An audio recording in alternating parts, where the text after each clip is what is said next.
Good evening and welcome, ladies and gentlemen, to the Hagmann and Hagmann Report on this Tuesday, March 4th, 2014. I am your co-host, Joe Hagmann, along with my father, Doug Hagmann. You're ready for 3 hours of unbiased, uncensored news and analysis, where we look beyond the headlines and bylines and bring you the truth behind the news. And there's my dad, just a little late. That's right. On. Hey, how you doing? You all right with this? Doing great. All right. Doing great. Sounds great. And got a lot of announcements here we're going to get into before we start the show. Take it away. Tonight we have in hour two, as usual. Do you need this paper, by the way? No, I got it over here. All right. We have a great week lined up for you guys, as well as a special Sunday show. Tonight, Stan Deo in the second hour, as always, in Stan's Corner. Tomorrow, we will be joined by Paul McGuire. Now, folks who might be listening new, or have not heard, we are going to be attending a prophecy conference in Orlando, March 28th through March 31st. It's going to be one of the biggest conferences of the year, and it is being put on by Prophecy in the News. They're going to have a bunch of great speakers there, from Paul McGuire, Russ Dizdar, Gary Stearman, Jonathan Kahn, Bill Salas, L.A. Marzulli, Chuck Misler, and so many more. I don't want to leave anybody out, but so many more. And before the conference, from now until the conference starts, we are going to be interviewing as many of the speakers that will be there as we possibly can. Also, for those who can't attend, if you go to prophecyinthenews.com, they have a $50 live streaming value here, where you can buy the live streaming of the whole conference for $50 and keep it for 30 days and watch it for 30 days, up to 30 days after the conference ends. So a cheap and alternative way to really attend the conference, just not in person. And I would suggest anybody who's able to do that to go ahead and do that, even if you got to get a couple people together to chip in and watch it together. Yeah, 5 people, $10. You know, I mean, really, it's good. So this week, as I said, tonight, Stan Day on the second hour. Tomorrow, Paul McGuire for the whole show. Thursday, Russ Dizdar will be with us for the whole show. Friday, we're going to have John Moore on for the first and second hour. And then we have a special show with Steve Quayle and Pastor David Langford on Sunday. And that's going to be a great show, spiritual show, as they always are. And I think that's all for this week. Wow. Okay, so it's a full week, folks. It really is. And guests the rest of the week, and a special Sunday show. Exactly. And we've got a lot of news to get through. If you've been wondering what's going on with our website, HomelandSecurityUS.com, where it's not been updated. However, I will say this, Joe, I think you uploaded the program from last Friday, correct? With Wayne Jett on Blog Talk Radio. And let me double check this right now. But all right, Troy from Christians United Broadcasting Network was going to upload the broadcast back to Blog Talk. So instead of trying to go there and play the archive from Friday and getting nothing but dead air or nothing to download, there should be or will be the episode we had on Friday with author Wayne Jett. It should be available there, and we will provide the link as soon as we. I haven't looked for it yet, so okay. There. And let me explain something to people too.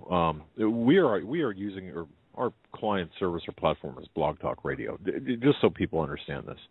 And people say, "Well, you're pretty lame. You're just an internet radio show." Well, number one, the future.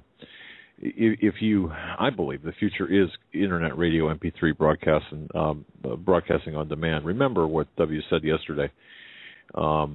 That people who are listening to the show are listening to it on purpose. And how many of us listen to talk radio, getting in and out of our cars, running errands, and we listen to it because it's on, for example. We're not, well, and some of us who are in perhaps an office setting or working or whatever will purposely listen to, I don't know, if Glenn Beck comes on at 9 o'clock in the morning your time, or 12 or whatever time it might be. You set out to listen to that program, perhaps. Yeah. When I'm in the car and say Glenn Beck's on or Mark Levin, one of the few I can actually tolerate and also see through, what is truth and what is, of their opinion. I will always tune into those, or a classical music station if I can find it, because there is nothing else on the radio. Exactly. Well, here's the point, folks, that I'm trying to make is this, and I'll just be really forthright with you folks. We have been courted by a network, a radio network. Why? I don't know.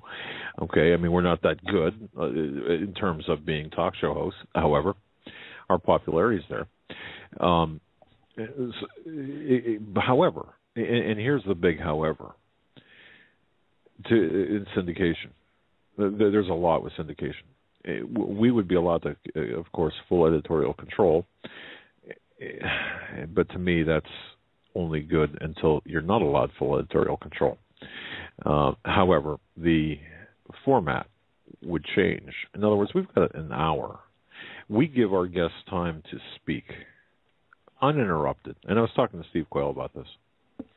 I said, I asked him, would you, for example, go with a syndicated opportunity and have to change the program clock where you're stuck with a 20 minute segments basically. You got 20 minutes and then 10 until the bottom of the hour break, and then 15 and then another 15. The program is broken up.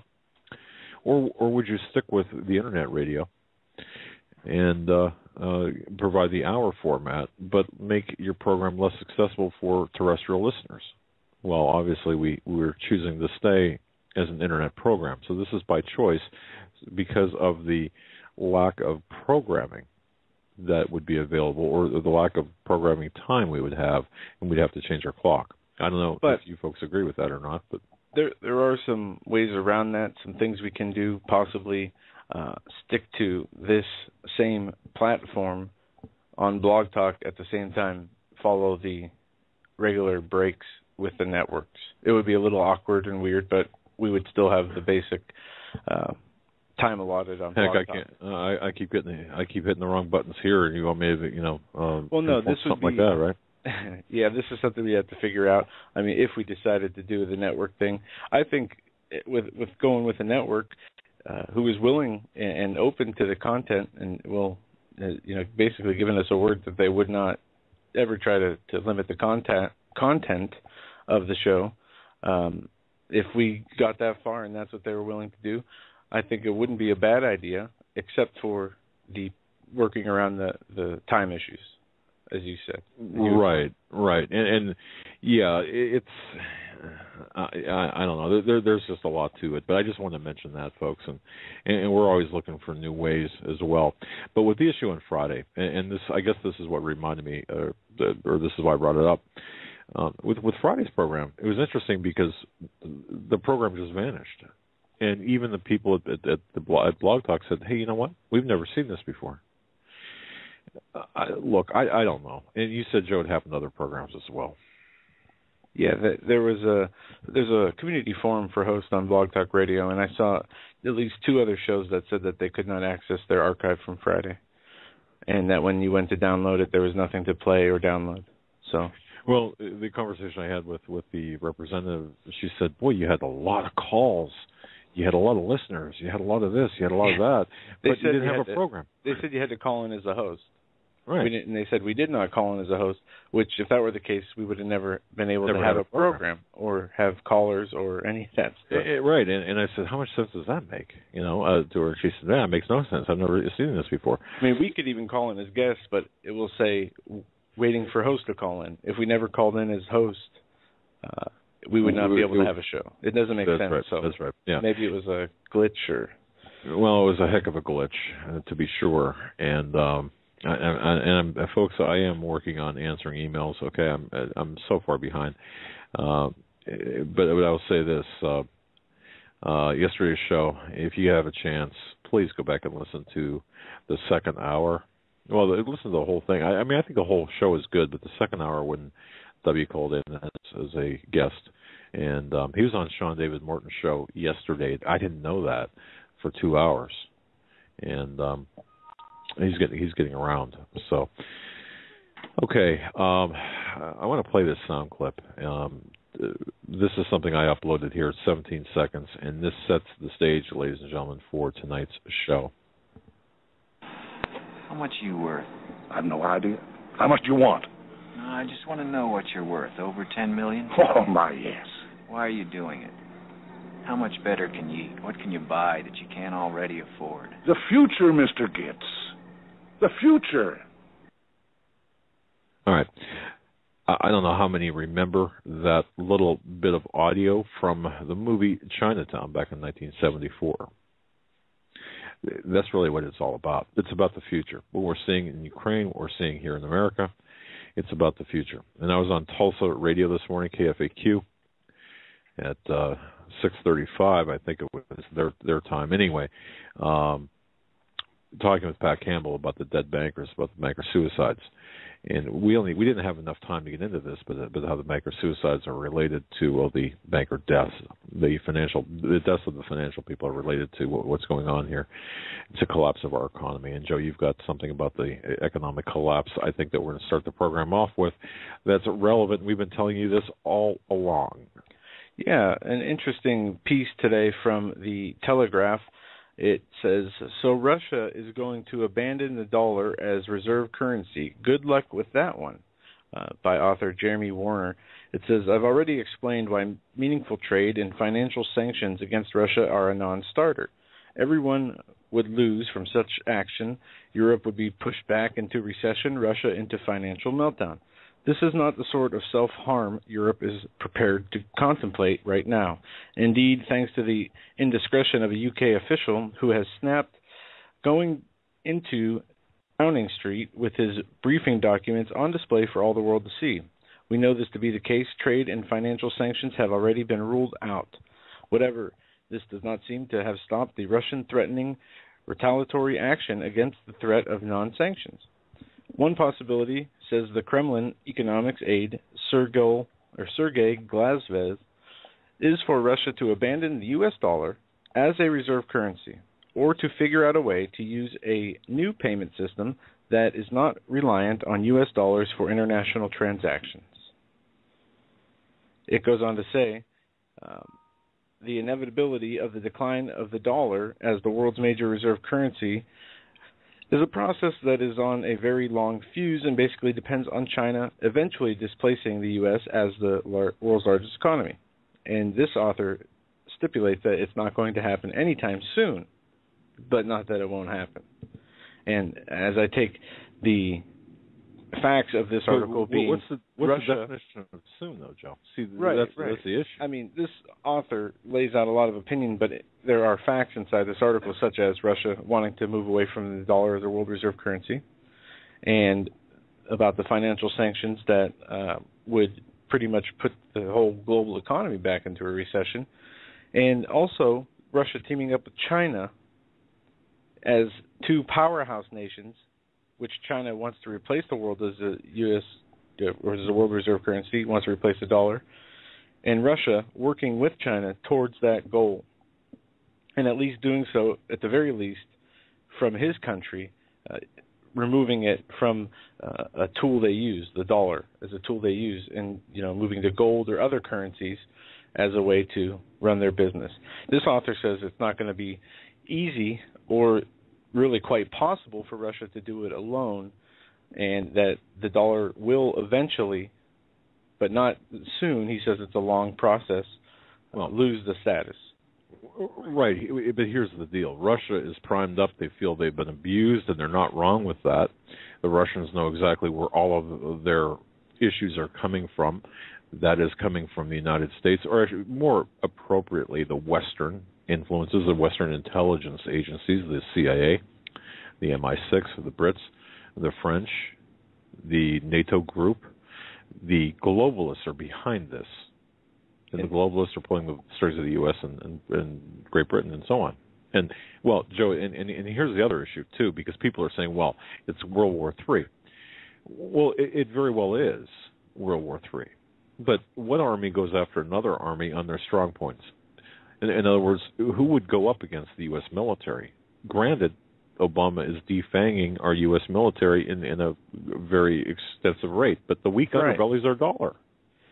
Yes, the weak part is our dollar, and it's not due to the dollar itself, but to the actions of presidents from present all the way back to its inception, right, of the Federal Reserve, that have, from Wilson setting up the Federal Reserve and letting it be the mechanism which controls the printing and issuing of currency, to Nixon and the gold standard, to even how big of an effect Wall Street and the bubbles that they've created through the fractional reserve banking and corrupt banking have damaged the dollar to where we're now printing currency, printing money like the Weimar Republic did, like so many other nations have done, only to lead to hyperinflation and a collapse of the economy. And something, I got an email today. I saw, again, I couldn't respond to it, but I mentioned yesterday during the show that, for example, the lifeboats in the Titanic were not full to capacity. Of course, the Titanic had fewer lifeboats than necessary or required, and of course, the Titanic was thought to be unthinkable. But, folks, I want to go back. I want to mention this, and do your own research on this. And feel free to do this, because this is going to sound really crazy and really out there, but I do believe that the Titanic was actually it was part of a greater conspiracy. I know it sounds crazy. I really know it sounds crazy, but if you think about this, to get all of the opponents, or the major opponents to the Federal Reserve, or the banking, well, the Federal Reserve establishment on board the Titanic, they lured them on the Titanic, and who in their right mind, what kind of captain, even a seasoned captain, would go through that field of icebergs at full throttle?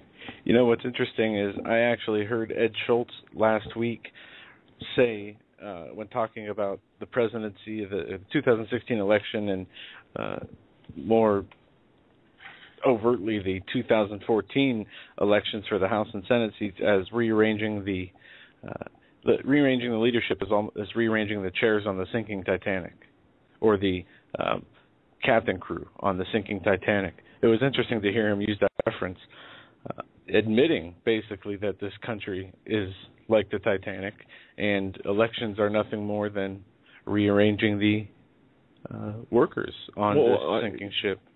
It's interesting to me. I think that the analogy to the Titanic can be used in a number of situations when talking about the United States. Right, and it's not just the governments that are warmongering and trying to bring about this really end of the world scenario in the grand scheme of things, but it is also just as much to blame on the American citizens who's become complacent, brain dead in some cases, brainwashed, who have become content, who have said, the United States is, proud to be an American, the USA is the best country in the world. Well, not, following football more than they follow what the laws are of our country and how things have been changing, and the overt gay agenda and other evil agendas of liberalism and progress, or is what they call it, that have eroded our social fabric and our values and morals. So, the leadership's doing its part, and the citizens, by inaction and ignorance, are doing their part. Well, we are. And I guess in a larger sense here, and looking through the news items, looking through all of what's taking place, sometimes it's almost as if, how much more can we listen? How much more can we say? And when we get to that point, it's almost we kind of not lock up, but we get information overload. There's a lot more to say. Otherwise, we wouldn't be doing shows. And there's a lot more to hear. Otherwise, you wouldn't be listening. I think against the backdrop of yesterday's program, both the opening hour and the second hour, and when our intelligence insider was on, I think we have to look at things in a slightly different way. I think we have to look at things that in a fashion where it can happen here, and that's the biggest hurdle I think people have to get beyond is well, it can't happen here. Why? Because it's never happened to the United States. The currency collapse in the type that we're talking has never historically happened, and of course the dollar is not going to be killed. That's just lunacy to think that. It's lunacy to think that there are people out there who are attempting to kill the U.S. dollar and kill the currency. Well, there's that cognitive dissonance and the normalcy bias that we talk about all the time. And I think that we have to really, we talk about this on, and you might think, well, geez, we're repeating this. And yeah, I think it needs to be repeated, because what's taking place in Ukraine, what's taking place in the Middle East, what's taking place at the hands of this puppet government, folks, is all part of a larger agenda. You know, like yesterday, for example, we heard from our intelligence insider, okay? It took the U.S., NATO, 4 attempts to get us into Syria, from Benghazi through last September. When that didn't happen, well, it was set up as going to be a 1-2 punch with the Ukraine. But think about this. Putin sees himself as Russia's John Wayne. He's not about to be humiliated and degraded. He saw his country humiliated and degraded when we took out the Soviet Union back in the 80s and 90s. That's fresh in their mind. That's fresh in his mind. Think about the support Putin's got at home in his country. Or think about the support Obama's got in our country. Two totally separate things. The public is behind Putin. The Russian public is behind Putin. How much of the American people are behind Obama? Few, relative to what's going on in Russia. The Russians are primed up; they're ready to act. And you saw, folks, the military or the ICBM test by Russia. Did you not? That's a message to Obama. The ICBM test. That was a warning shot at Obama. And as I mentioned before, yesterday, the phone call, and I've got this on multiple sources, the phone call between Putin and Obama may have lasted 90 minutes, but how much of that was actual talk time? Well, it was in the single digits. It was about 3 minutes, according to sources, more than one source, as a matter of fact. And Putin kept Obama on hold during that time. Is that significant? It sure is, because that does show the fact that Obama is not respected. He's not feared by the Russians. Of course not.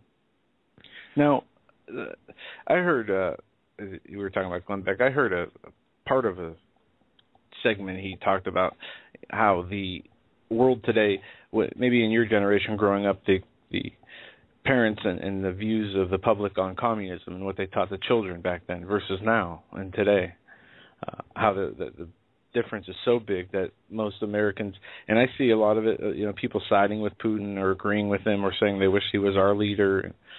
In all honesty, I can't agree to that just because I don't know the real Putin. I don't know what his intentions are. I don't know, people say his stance on gays are good. And, well, Iran just executed 2 homosexuals for perversion. His enemies or his allies are the sworn enemies of freedom, like North Korea and China and human rights. But I think you could go back a little bit. What are you asking me about Russia or about the Soviet Union during my time growing up?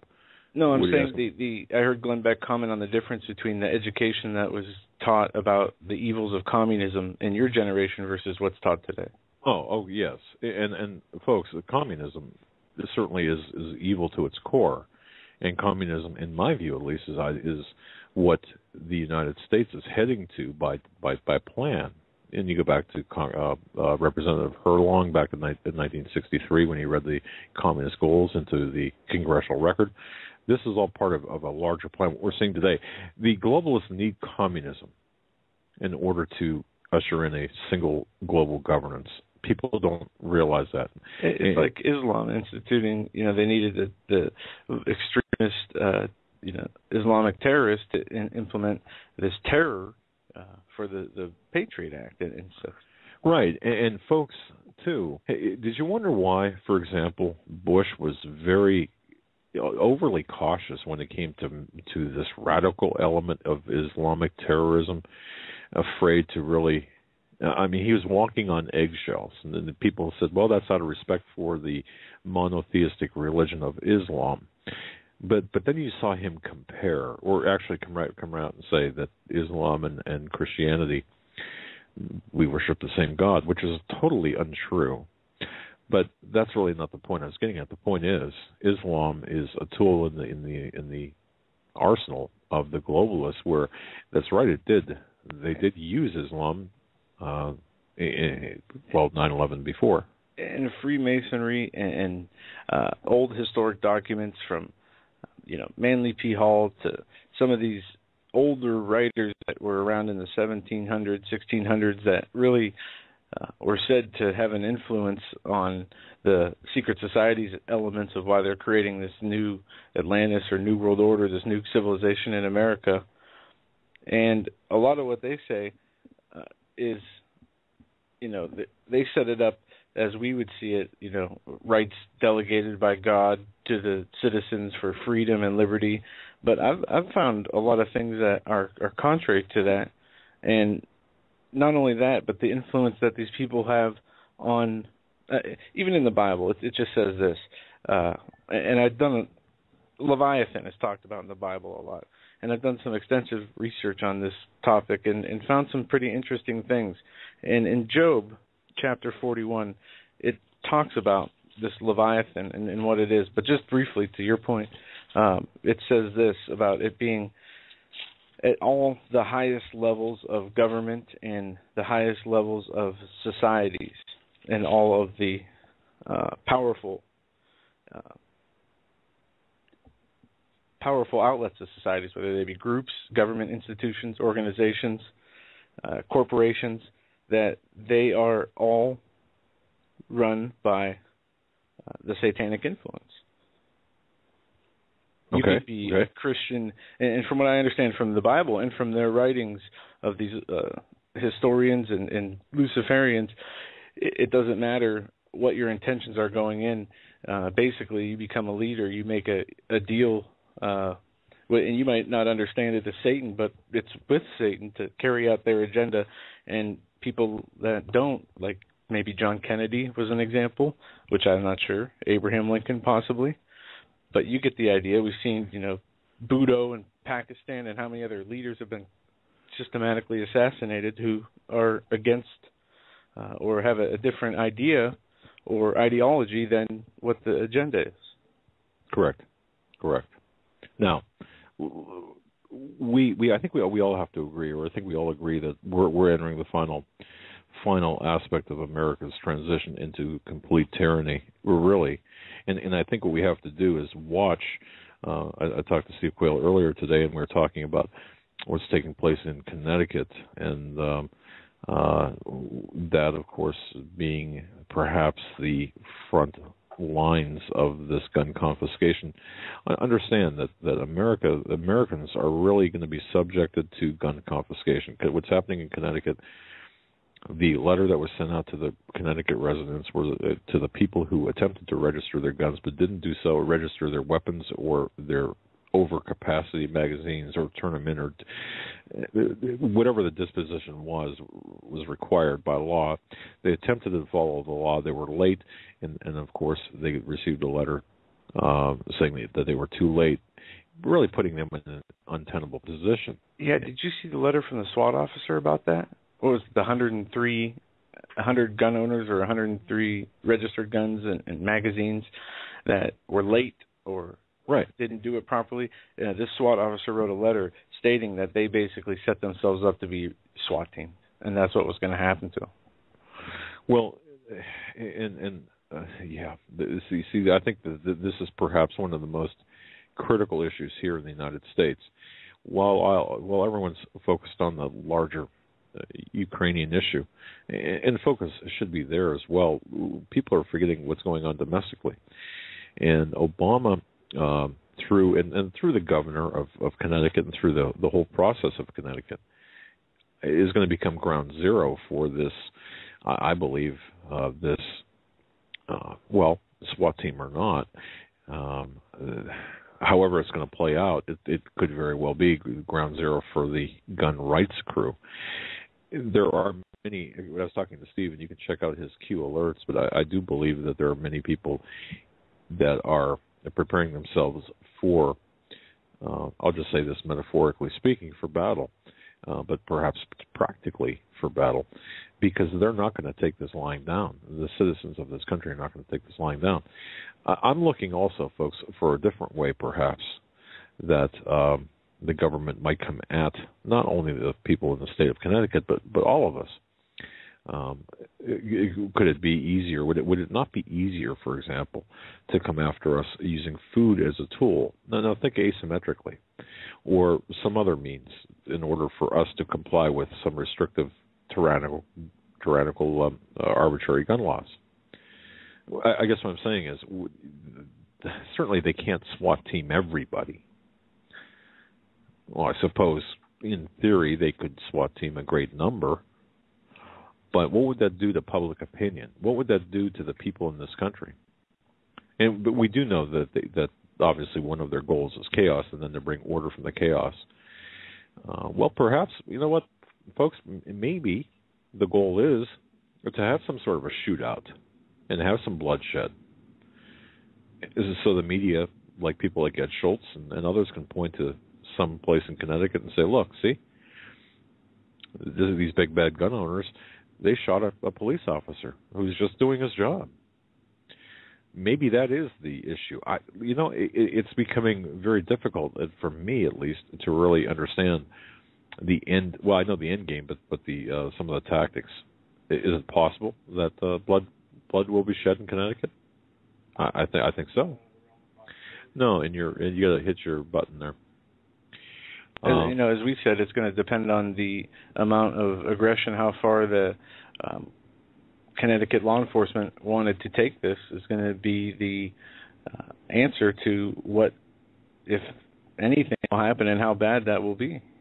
Well, and the other thing, too, Joe, and this is a discussion that I think everyone could join in with and pull up a chair here at the table. The size of Connecticut, you just consider Connecticut as a state versus, we'll say, California or Texas. Look at the size of the population. Is this being selected for this action at random, or is there a reason why it's going to begin in Connecticut, or it's beginning in Connecticut as opposed to New York or California or Texas?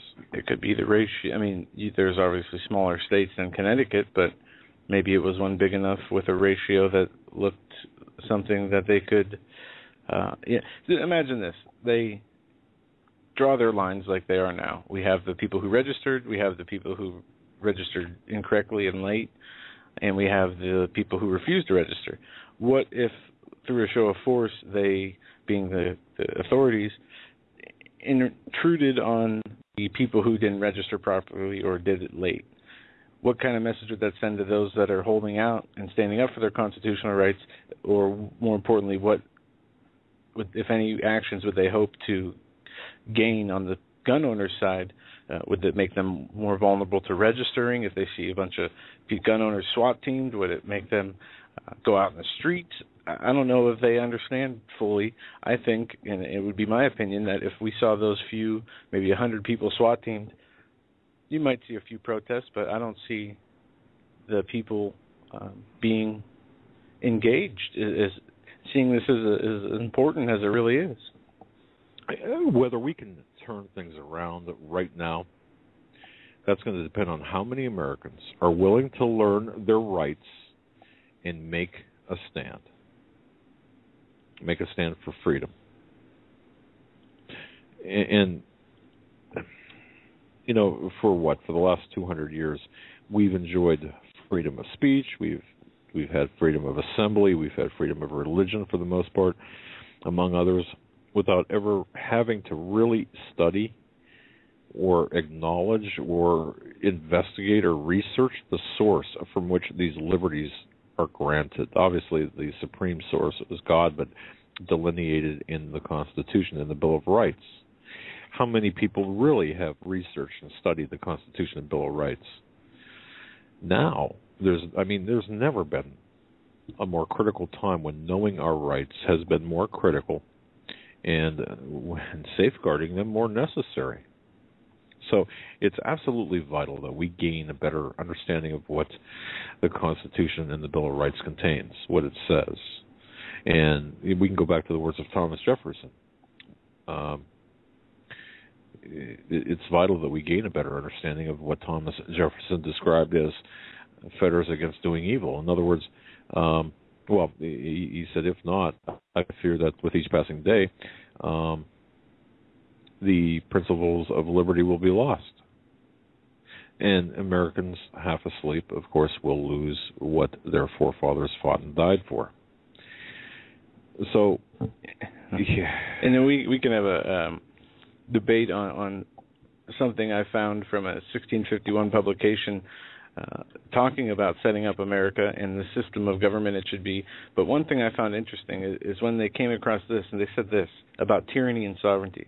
It says, the name of tyranny signifies nothing more or less than the name of sovereignty, be it in one or in many, saying that they use the former word, are understood to be angry with them they call tyrants. I think the toleration of a professed hatred of tyranny is a toleration of hatred of the Commonwealth in general, and another evil seed, but differing much from the former. And what they're saying here through double talk is basically the system they're setting up is going to profess to hate tyranny, yet will be the same as tyranny and a tyrannical state as going back to the Atlantis mythologies and the ancient Greek forms of government, where they did set up republics and states, and those ended up being considered tyrannies in the end. And is that what they're doing here is a question we need to ask ourselves, or is it something that they've completed? Or in the process thereof. Correct. I mean, was it something that was intended from the beginning? Was it something that happened as usurpation came in? Or is it something that is new, and this old writer had the right idea, obviously, foreseeing what would happen here, was just giving his opinions and was right. But he also goes on to say that in this new country, the spirit of Rome has gone out, and it is going to assemble, and that the power of the civil state and the design of the new Atlantis concerning the doctrine of politics, it will be exposed and issued into this country as a part of its discourse and laws. So they have what they call, this evil has what they call the doctrine of politics, which is used as a control mechanism, just like anything else. You know, the doctrine of money, they also cite the law of nature, the law of attraction. These are what these satanic people, their philosophy and theology is. And they, as I said before, justify themselves to be able to inherit the kingdom of heaven, even though they are evil. They think that there is grace, we're under grace, so therefore there's no need to follow any laws. They're under grace, they can behave any way they like, and that's okay. And that's a huge deception. Interesting.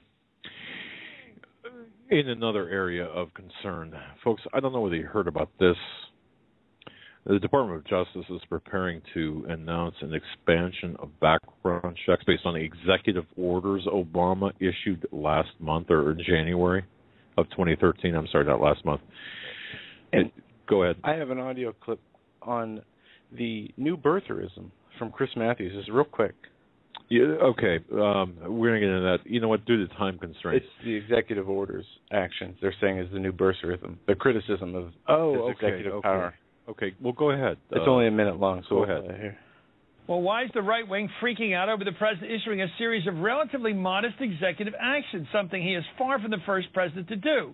Well, sadly, it fits a pattern from the right in dealing with this president, of course, and calling into question, as they often do, his legitimacy. Dana, this word lawless seems to lawlessness like he's some cowboy maverick out there in the saddle somewhere, breaking the law, shooting up the town.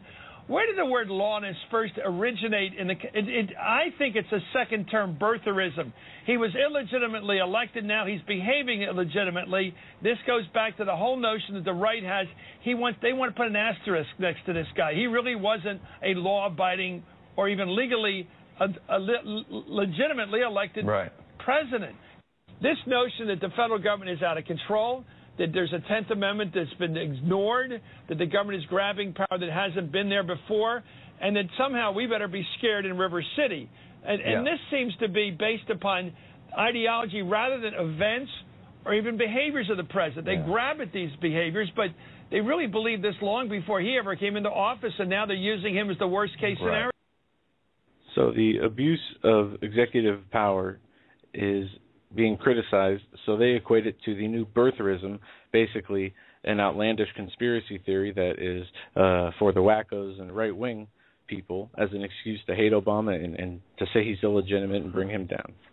Well, we all know about the questions with respect to Obama's eligibility. You know, just because Chris Matthews and others, and even, I don't care who it is, if it's Limbaugh, Sean Hannity, Donald Trump, Russia, or Rachel Maddow, it doesn't matter who it is. No one has convincingly provided documentation with respect to Obama's eligibility. And I see people who are writing in different venues saying, well, it's a little late now. No, it's not a little late now. The rule of law is never, it's never too late to enforce the rule of law. And certainly to expose the allegiances of this foreign president. It doesn't matter if he was born on U.S.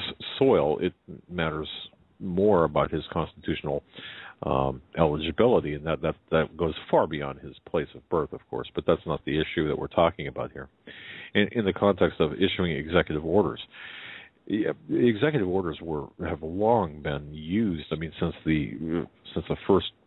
Washington, in some form or another, executive orders and actions, different things, but nonetheless, they're there. But for Obama to play with or to act against the law of the land, which is the Constitution, via executive orders, taking Congress out of the loop and having not one person in Congress say, well, you can't do that, tells me one of two things. Either they're in on it and they think it's okay, or the second thing is, well, see number one. Because if I was a senator or a member of the House and I saw my power being stripped away by the executive branch, if I've got a job to do as a senator or a member of the House, and that is taken away from me through a stroke of a pen by the executive branch, in contrary to the Constitution, why wouldn't I speak up? Why aren't these people speaking up? Why aren't the politicians speaking up on the other side? Where are the Tea Party members of Congress? Are you telling me that they're all beholden to John Boehner, for example? Well, wait a minute. The law is the law. I don't care, John, if you're going to put me in a timeout or give me the smallest office in the wherever, okay? What about these people? And it goes back to what Steve says.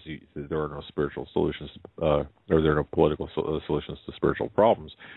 Where's the backbone of these people? But how this applies to the Second Amendment here is very interesting. I think it needs to be looked upon. Obama is using executive orders to expand the background checks. This is actually stemming from an executive order back in January of 2013. The question I have is why now, for example? And you just look at Connecticut, going back to Connecticut, failing to register as a Class D felony. All of a sudden, you wake up and you're a Class D felon because you haven't registered your weapons or overcapacity magazines. And, Dad, I'm going to send it to you. I didn't want to upload it. It was about 10 minutes. But it is a town hall meeting on the new gun laws, and a citizen stands up and really gives it to the people holding the meeting, the officials, saying, basically you made me a felon overnight by, the stroke of your pen, right, without anything I've done. And it is really, he gets into it. It's really powerful. He doesn't go crazy. It's not a rant thing. It's just speaking the law, the truth, and watching these political officials wiggle around it with their fiat law and empty excuses. Well, it's interesting because people will say, well, it's the law of the land. No, it's not. There's no law that's contrary to the Constitution that is the law of the land. And folks, he's in violation of the Omnibus Crime Bill of 1994, which prohibits a gun registry in any form. Just as an aside, if anyone still cares, look up Omnibus Crime Bill 1994, gun registry. And there was an old Supreme Court judge who spoke out on the gun issue recently. I saw this today or yesterday, and he wanted to add 5 words to the Second Amendment. And what those 5 words were, I'm trying to look for it and find it here, but he basically wanted to add the words to make it sound like anybody who is in a militia, only those in a militia had the right to... Who's this? I didn't catch this. This was a retired Supreme Court judge. Okay. And it was on the judge report, and I haven't... it was yesterday. I'll look for the article. But he wanted to add 5 simple words, but it reworded the Second Amendment to mean not citizens has the right to bear arms, only basically soldiers, those in the militia, and only during times of war. All right. Well... And this is a sediment. I mean, this was an old Republican...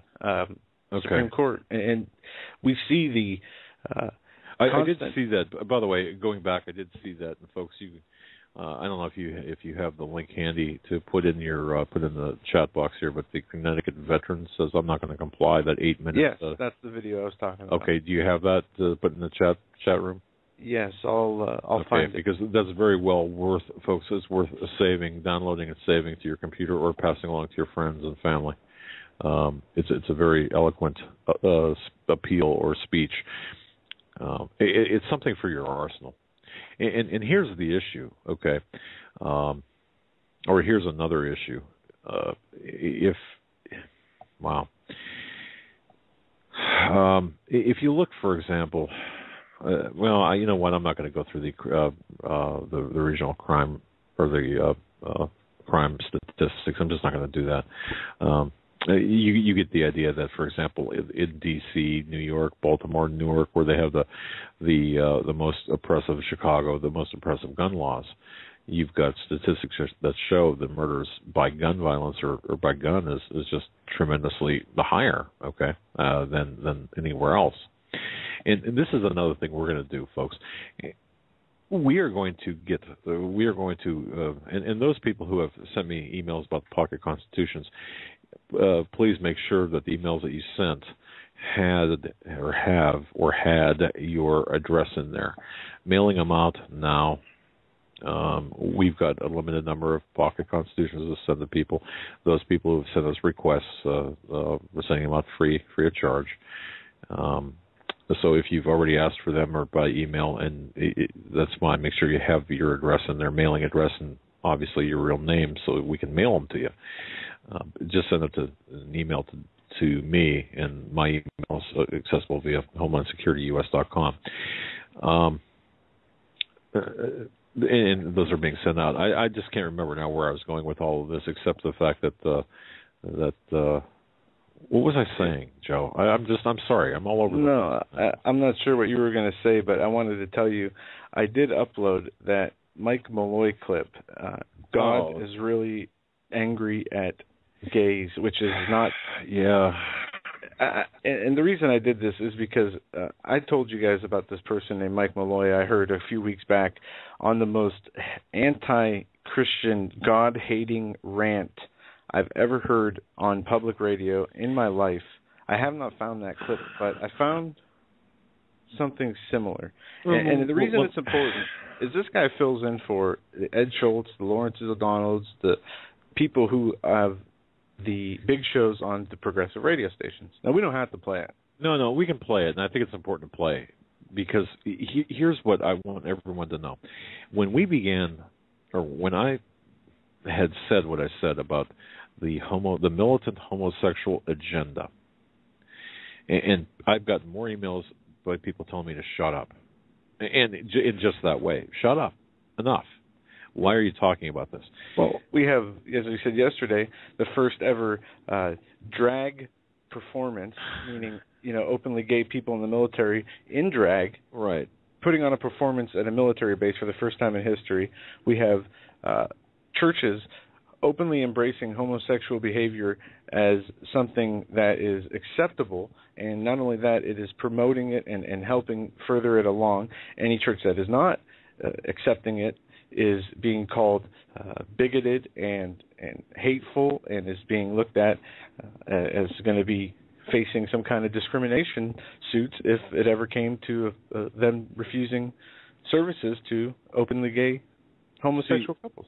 And herein lies the issue, I suppose, that we need to understand about this. It's not that we are identifying the militant homosexuals as being who are trying to change the moral fabric and laws. It's not that we're going after them or singling them up alone.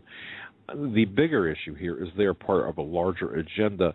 They're attacking, and they will criminalize Christianity. The criminalization of Christianity is in progress right now. And, yes, so is, in some cases, you might ask, well, how does Islam fall into this? Because Islam is against homosexuality as well. It doesn't matter, because you see, the law doesn't apply fairly to everybody, and that's the issue. Every time I've turned around investigating, for example, assaults on our freedom of speech and freedom of assembly and so on, I'm finding this militant homosexual agenda at play. And this is one of the communist planks, is to degrade the moral fabric of our country and redefine marriage. So it's not that we're a single issue. We're certainly not using this as a single solitary issue. This is a springboard to something larger. And of all the things that I've talked about, even abortion to this point, right. I've never gotten emails where people have threatened to surgically castrate me. And I get that. So this is the redefinition of tolerance as well.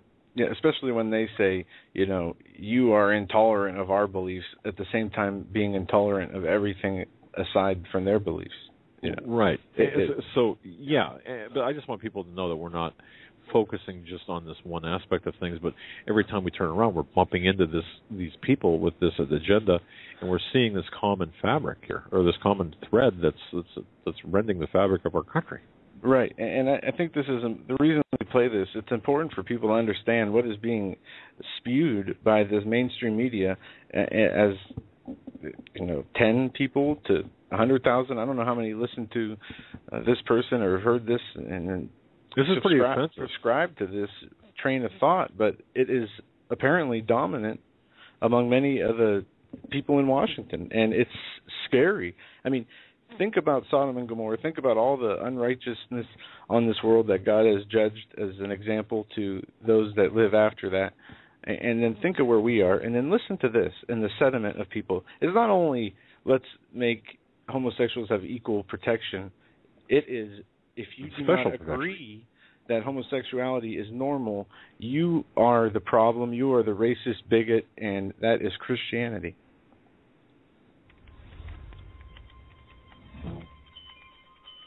And a little offensive language in here, guys, so just a forewarning.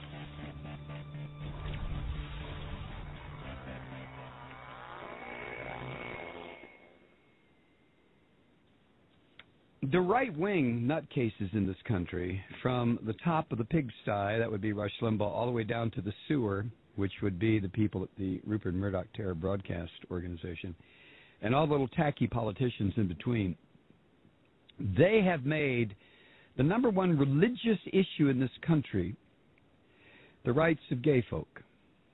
That's right. They're the ones who have decided that of all the issues there are that might piss off their almighty God, that it's not biodegradation that would piss him off. It's not the destruction of the earth over which he gave sovereignty to Adam and Eve and their offspring that would piss him off. No, no, no. It's not war and rumors of war that would piss him off. What will piss off this Abrahamic God more than anything? If a couple of gay folk want to get married. Now, this is what the religious people would have you believe, and you think I'm out of line when I say they're all goddamn crazy?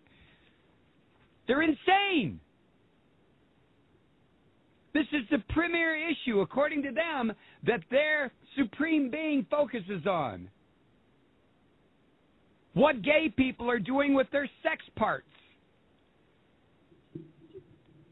And these Christian freaks believe this so much that they travel all over the world, especially in Africa, where they can tell the undereducated African people in different countries, you know what? If you don't enact laws setting up the death penalty for gay folk, witches are going to come and run among you. The beauty, the warmth of Christian love, huh? All right, so it is not I who chooses to bring up the issues of marriage equality or gay rights as often as I do. I mean, I would anyway, but not as often as I do, except for the fact that the Christian and political right in this country has made that one of the premier issues. The Congress of the United States. My inbox is going to be smoking now, folks. That was half the clip. My inbox is just going to be smoking from, I can tell you right now. And that was tame compared to the rest. But the malice, and it's not just that people are against the teachings of God. They vehemently hate God and those who subscribe to the Bible, Christians in general, or true Christians in general. It's scary. And I think one of the reasons, too, the understated reasons that we played this clip, and one of the understated reasons we were addressing this particular agenda, folks, when the situation arises, when there is chaos everywhere, people will beg for order to be restored. Among that chaos is going to be the ideological and spiritual divide of people in the United States in particular and in Western countries. They will be forced, then, the powers will take it upon themselves and take that opportunity. I shouldn't say be forced. They're going to take the opportunity to outlaw the monotheistic religions, outlaw Christianity, outlaw Islam, and outlaw Judaism in place of a state religion. This is their goal. The anti-gay, the anti-homosexual agenda is one of the building blocks of that, of outlawing the monotheistic religions. The anti-abortion crowd or agenda is another building block of this this state religion, because all of these are hot buttons where a vast spiritual and ideological divide exists among people here, especially in the United States. Well, we can't have that. And this Mike Malloy, the individual you heard speak, the venom that you just heard, is actually contributing to that end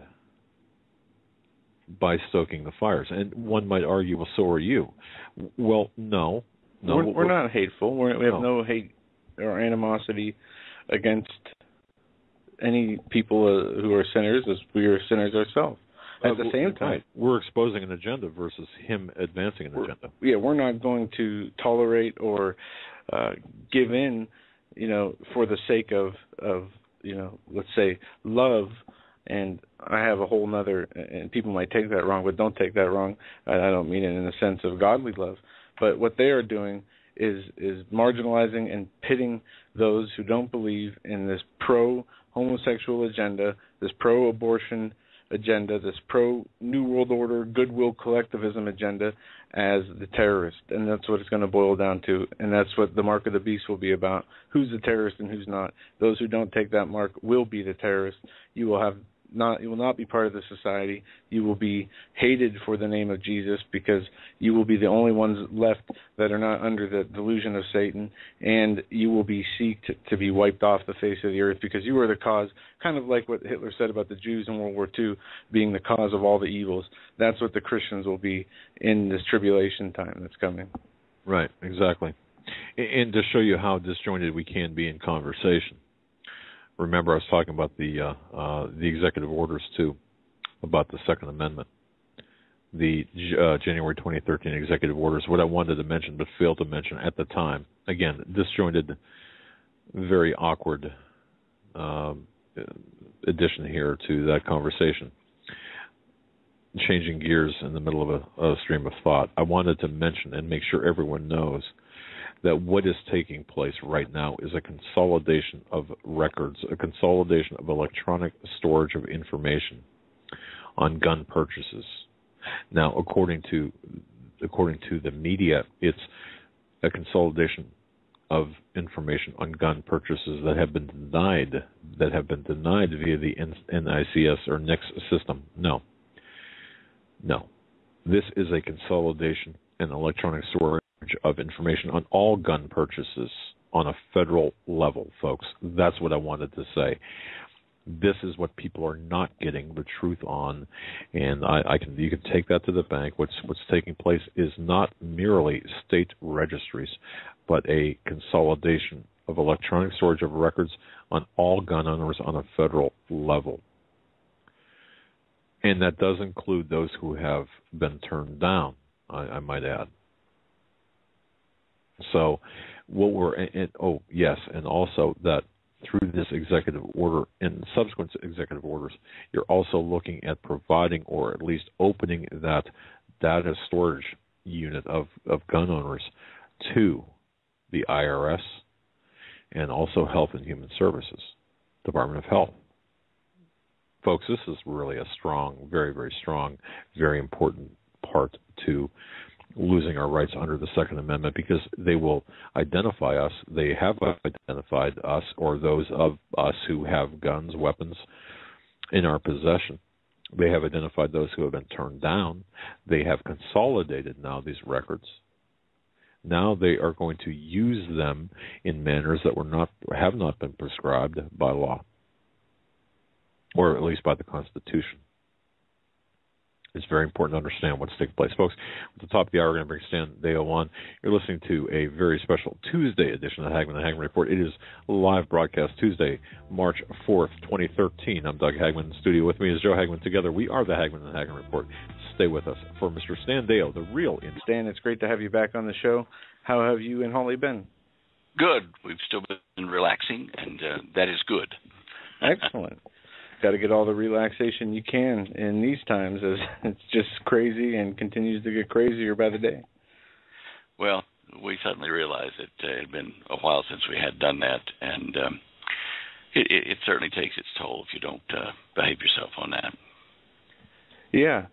We have a lot going on. We have snowstorms continuing to recruit through the East Coast, lower East Coast, and we have record-breaking cold temperatures. I know here in our town we broke a record yesterday for the coldest temperature in March, and it was 6.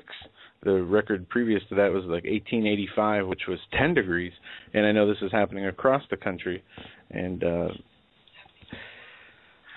yeah, and Holly's just telling me it's going to be about 70 here where we are tomorrow. Wow. Go figure. Yeah, that's great. I think it's about -5 as the what it feels like outside here right now. Well, I guess with wind and stuff like that, it certainly could be that. I mean, I've been using that wind map thing we've got on our website there on the show images page. You know, that green thing with all the wind arrows and stuff. And I finally learned how to go to different altitudes there and look at the jet stream loop on that. And that's a very impressive, program, I guess is the best way to call it. It's an open program, open source program But it's showing, the jet stream has two vortices at the moment opposite each other across the North Pole. One vortice is over, like Russia or something, and the other is over toward the North Atlantic. And these two spinning vortices link together, and the jet stream orbits around. It makes kind of like a planter's peanut shell look. It's bigger on the ends than it is in the middle. And I don't know that happens often, but it's certainly quite an interesting phenomenon to watch right now. We've put up, I've only put up a few photos on the show images page tonight, but I've started a little folder that's going to be called Fun Photos, where I'll throw up things that Holly and I have done, or the doggies or whatever, and just for a bit of a grin. If you looked at the site, that's what it was. That's on that page now. Anyway, now, there are probably a few things you want to talk about and a few things I want to talk about. Do you want to go first, or what? Well, let's let you open up with what you see and what's on your mind. I agree. Yeah, I think we should give it to Stan. Hi, Stan, by the way. I didn't say hi to you when you came on. Hi, Doug. I know I started right off into a rant, which is not the done thing, but there you go. No, it's great. It's great to hear you, my friend. Go for it. Tell us what's on your mind. Yeah, okay. Now, back, what was it, 2012, do you remember when all the states started filing secession petitions at the White House, where they wanted their states to secede from the United States? Yeah. Okay. I think we did talk about that together at some point in time, but this movement is now gaining steam again. In Colorado, there's a group here that's trying to take North Colorado and split it into two states. One is Southern Colorado and one is Northern Colorado, but it's pretty poor planning on the part of the people that are organizing it, because on the left side of Colorado, Northern Colorado, there's one large division of people there, like a county, and then there's a blank space, or it's a space occupied by the people that would be Southern Colorado, squeezed up between the left side of the map of Colorado and the right side. On the right side, there's a cluster of other counties, and it means that if you want to go if they form a new state up there, it's going to be going from the state on the right side. You'll have to get a passport to go across, or state border thing to go across over to the other part of the northern state eventually, when they get tight on border control, if they ever do. But, California is looking at it. Western Maryland is looking at forming Western Maryland a new state. Southern Oregon and Northern California are looking at forming a new state together called Jefferson. And to me, this is showing the impetus, which hasn't yet, formed in reality, but the impetus that the Hopi were telling Holly and I about when they said the United States would fairly soon go into civil war and disorder and break up. And you can see how that would happen here, because with these people wanting to secede, and with the extreme differences of opinion, politically and otherwise, of the Republican and Democratic, the red and blue states, with that, you can see that their prophecy is probably going to happen fairly shortly. People are getting very, very angry at the government, and they're wanting things to back off a bit, so that we can get back to the terms that we were founded with in this country. Anyway, that does tell me that the Civil War is once again a specter on the horizon. You know what, Stan? Let me just ask this question, because I think it's important, an important distinction. Is the anger limited to a keyboard-only anger, or do you think that the anger is sufficient enough with the American people? Is it been made personal enough through job loss and others for them to take action? Well, I think it is at the point where it could erupt, but it's going to need a spark, to trigger it, where somebody or several somebodies get damaged so bad that it just infuriates the country, and it'll be something linked to this the whole dichotomy of opinions. But yes, I think we're at a very mad stage. I've just been watching, at the gun shows, how many people are now for the first time getting guns and ammo and stuff, which tells you they are really mad. I just don't know how we've made it this far without things starting to come apart. But I say that every week, I know, but we're there. We're there. Just there's a different feel there is a different feel at gun shows today where 15, 20 years ago people were talking about hunting and about what gun they're going to use to go hunting for deer. Now it's this very reserved, very somber attitude, and it's not like people are there wanting to go purchase weapons and ammunition. It's almost as if they're resigned to the fact that they've got to. Yeah, I know. I was in at a gun shop here. A friend of mine owns just yesterday, and he's built in a whole new thing underneath the shop there with a firing range and stuff for people to practice at night and for law enforcement friends to use and stuff like that. And one of the guys there was showing me a new bullet that he had. I think it was a 40 caliber, and it was all silvery and shiny and hollow point and kind of a big opening on the end. He said, here's what the government guys are getting as far as ammo. He says, this is an alloy, hollow point, which is definitely designed to kill you, but not only that, to go through most amateur or civilian, armored vests, bulletproof vests. And they have been doing some tests here, he and his friends, and have found insert plates that will stop those. But boy, if people have bought those, off the book type armored vest, or the bulletproof vest, they aren't going to work when the feds come and start using some of those millions and millions of rounds of hollow points they bought. They're stronger than what we get, and so they will just rip right through the plates in the normal bulletproof vest for civilians. And of course their vests are made out of the newer polyethylene or whatever plates, and anybody shooting back at them with hollow points, unless they're those new alloy things, is not going to make a dent in them. Might not knock them over, but that's about it. Can the average civilian and I have not looked into this, so this is a legitimate question from nowhere, or from ignorance. Can the average person go out and purchase a new bulletproof vest or the armor, the type of vest you're referring to, which military and law enforcement have, which is a different grade, for example, than the one I've got here? Whoops, did I just say that? Which is a different grade than the bulletproof vest of years ago. So can a civilian buy the new type? In some states, yes. Okay. What you do is you buy the normal bulletproof vest that they sell to civilians, but there are plates that slip down the front and the back in various places wherever you put your vest on. Because sometimes they have lower, like pelvic plates as well. But anyway, you can just pull those plates out. They're made to the vests themselves are made to be reusable after you've been shot once or couple times at once. It dents the plate, so you don't want that in there, so you throw them out and put a new one in.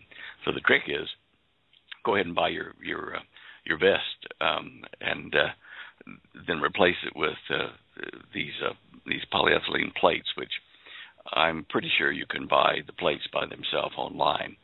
I can check on that and see later, but I do. I'm just trying to find out while I'm talking to you. I do have I think it's called galls. Let me just check that and see. I was getting medical stuff from this place, and like medical supplies and blood clotting patches and stuff to put in our emergency pack. And I saw on here, wow, not only do they sell medical things, they sell body armor. So I rang them up and I said, hey, look, I'm not military or police, but I'd sure like to buy, bulletproof vest from you. Oh, no problem. So if you want to check them out, and I don't get any commissions, so don't get funny, but it's galls, GALLS.com, and you click on the thing that says like, body or armor, or I think it says that. Let me just check it. Anyway, it's a little category up at the top where you shop by category, and you pull it down 3 or 4 lines, and it says body armor. And you get in there, and it tells you what each vest is rated at, what kind of bullet it'll stop. And so I did ask them. They said, yeah, you obviously don't want the sheriff or military things, but we can give you the civilian, cotton carriers or, whatever they're made of. And, of course, then, as I said, you can change the plates.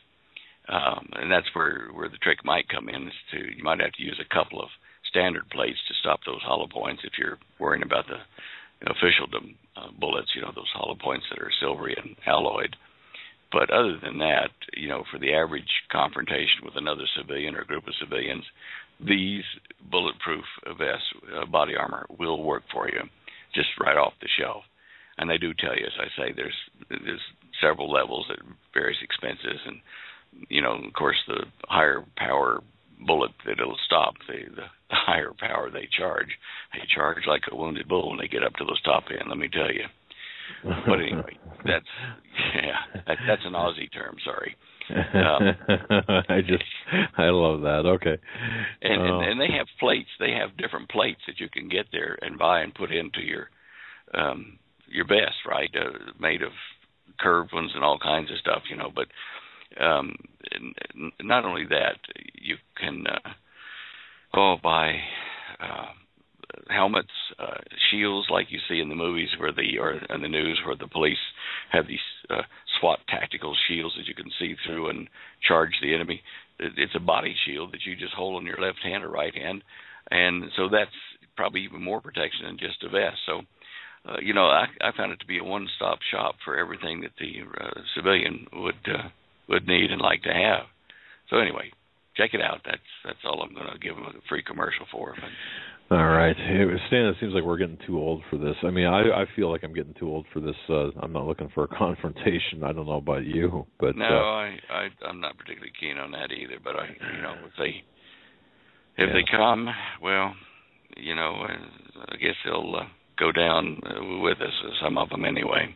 Hopefully, anyway. Well, and that's the other thing. We were talking about Connecticut earlier, and I don't know, of course, with all of the problems in Connecticut. Let me just ask you, do you think Connecticut is being set up to be the flashpoint here with respect to the Second Amendment, the Constitution, the unconstitutional grab for our weapons and such? It could well be. It certainly is shaping up to that kind of naughtiness. It's certainly there. All right. Yeah, I mean, it's got a funny feel to it. In my gut, I can't. I don't know. I can't put my finger on it, but it's interesting though that you started out by saying about the Civil War. A civil war, and we were talking about this a couple of years ago. My source within the DHS says that this is exactly what they want to do: is provoke a civil war. And now, is that a matter of coming in and using tyrannical tactics to quell an uprising or a civil war? And notice I'm saying civil war, meaning confrontation with each other here before the government. Or is this something that they want to do to have us kill each other off, or a little of both? I mean, I think it's probably more of them wanting us to, I guess to get after each other, because, I mean, that's what the division is happening now about the wanting to withdraw from the United States and form separate states. This is because you don't like what the neighboring county or state is doing, so you want to do your own thing, which is go back to the Constitution. We get emails and phone calls from all over the country, and I've had one or two here in the last week where there's been kind of throw-off remarks made by military and civilian policemen in like a store or cafe to, a person that's just a civilian. And, throw-off remarks like when they're leaving the door and they've been talking a bit and saying, hey, you guys, civilians, you guys had better get ready and for something like an EMP and what happens after that. So whether it's an EMP they're warning people about and training for, or whether it's some other thing, it's the civil disobedience that they're trying to tell you, get prepared, and so that you don't have to set up things when it starts. But this happened last week over in, I think it was North Carolina. So, you know, there are just little clues coming out, and certainly we might have something other than an EMP, like maybe Yellowstone or New Madrid fault releasing. Certainly the activity in Oklahoma, which kind of loosely connects over to the New Madrid, is of concern. And Yellowstone has been belching up helium, ancient forms of helium. And this is something that was trapped deep in the rocks underneath Yellowstone, you know, millions of years ago. But when you see or get a report that a volcano is releasing helium-4, it's an isotope of helium. When it's releasing that, it comes from stores beneath the mantle down in the deep, deep rock. Now, if Yellowstone is breaking that open down there, then it tells us that the expansion of the dome there in the northwest corner is not only expanding up, it's expanding down and probably sideways. So there is pressure building up there that may not be as obvious as one would think, because a lot of the expansion is going on in the opposite direction to the surface. Anyway, this is happening now. The helium-4 is being released, and I think they said about every year on average about 60 tons of helium is released, which includes helium-3 and helium-4. But whatever the helium-4 normal is, it's several hundred percent, like several times its normal. And that might be something that triggers a catastrophe that is just like an EMP because of the resulting damage to aircraft and some power lines where the things short out from the dust and, you know, ash that comes through, wet ash. But we are getting subtle little hints passed to us by various people.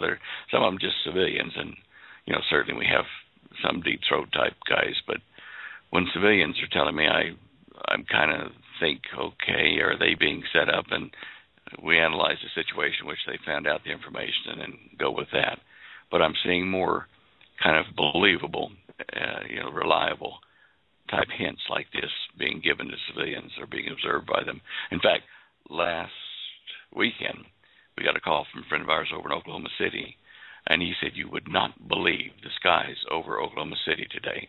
I said, why? He said, because it looks like a tic-tac-toe board. He said, it is absolutely crisscrossed in perfect squares by chemtrails, and lots of them. I said, well, get a picture and send it to me, which he's doing. It hasn't come over yet, but and at the same time, I look up in our sky here, we're in Colorado, and clear blue with a couple of puffy little clouds, no chemtrails that day. So they do this, I guess, periodically over areas of interest to them, and it just. Stan, I'll send you some pictures. I mean, we get this all the time, and I believe it was yesterday, I was watching two planes. They kind of crisscrossed. Both had chemtrails, and you see the planes up there that have contrails that obviously don't linger and stay in the sky. But then there was this little plane or this little aircraft that seemed to be following these two. But yeah, I mean, I've taken some pictures, and I can take pictures pretty much any day that's sunny and show you the amount of chemical spraying. But when I was watching that, I was beginning to think, what if they're not spraying in order to reflect the sunlight away from the earth to, cool the climate change, as they say? What if they're spraying so we don't notice what's going on in the sky? So we don't notice that the sun is so much brighter than it was 20 years ago. So we don't notice, other things flying around or other changes happening in the skies. I guess that makes sense. It would take an awful lot of them to cover the whole country, but I mean, they try to tell us that it's normal air traffic, airlines doing that. And, I guess, okay, we've had some flights that were canceled, a few thousand of them with the ice and snowstorms over east. But, Oklahoma City, if you look up, you'd think that all of these flights were just missing each other to form all these, squares at once. I mean, you can't believe what they're telling you. It's just rubbish. Yeah, and it just, on top of the effects that whatever is in these chemtrails, whether it be heavy metals or types of sulfur or different elements that they're spraying out there. You know, Al Gore was on, I think, the Ellen DeGeneres show a few years ago saying that, yes, these sprays are going on and therefore combating global warming, and at the same time he admitted that he thinks that they're adding to a lot of the dry conditions we're seeing that make the forest or wildfires so intense. So much more intense than we've seen lately, which it's an older clip, and I'll have to look for it. But, you know, these people have admitted, from John Holdren and all these other scientists that are combating climate change, as they say, are working very hard to spray this stuff in the skies. And I've noticed, specifically with the chemtrails, especially in the summer, they spray on the horizon where the sun sets more than anywhere else, especially at dusk. That's like... I can count on those sprays being there. And we see a lake, the sun sets over the lake, and I can see how it wouldn't have to fill the whole sky. I mean, if they thought something was going to be going on in a certain part of the sky, or they're going to have drills or different aircraft flying through different areas, they can kind of control and make a covering for the path of an aircraft easily.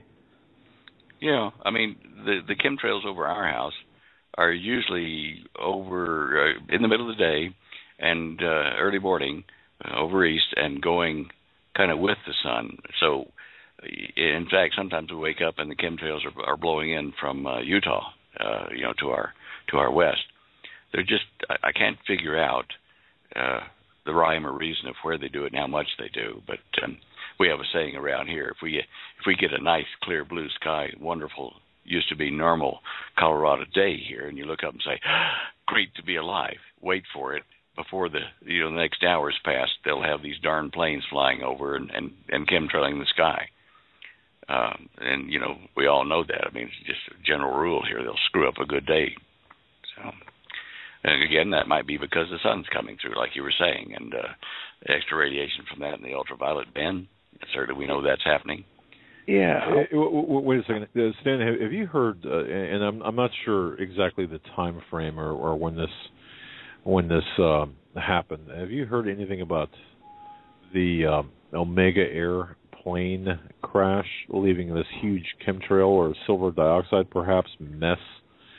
I'm not exactly certain where this was. I'm not sure. Let me. I think. Let's see. In 2004. Okay. I guess I'm behind times here. Omega Air and Evergreen International teamed up to launch the joint venture Global Air Tanker Service, or GAS service. This joint Global Air Tanker Service venture clearly states that this partnership offers weather modification as one of its services. Let's see here. But apparently there was a crash of one of these Omega airplanes. I don't know when it was. I apologize. I'm looking just at a news blip here that doesn't contain all the information. But if you haven't heard about it, no, I couldn't help much. Okay, all right. You know, I got a package yesterday from one of your listeners. I've been having a bit of correspondence with him back and forth about some things that floated up on the California coast, you know, onto the shore.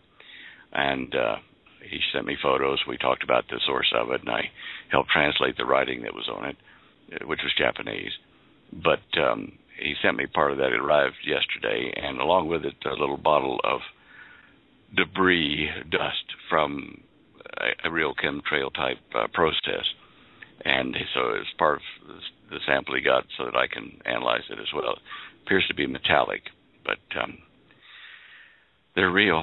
I mean, you know, Holly and me first, I went down over the weekend with this miserable cough. I couldn't believe it. It was just in your chest. You don't have a fever or anything, but you just hack. And she was thinking, okay, well, I don't know what's wrong with you, Stanley. I'm pretty good, and maybe it's allergies for all this stuff in the air. And just before we went on air tonight, she started the coughing and this stupid thing. I mean, it's really nasty, and I just wonder, you know, is it stuff they're spraying, or is it the winds and the aseasonal, atypical weather, you know, with pollen? I know the pollen counts are high. I just don't know. But anyway, if my voice is a bit craggy, it's because, you know, of that. But with a bit of lemon and honey here she's made me. We're getting through the evening.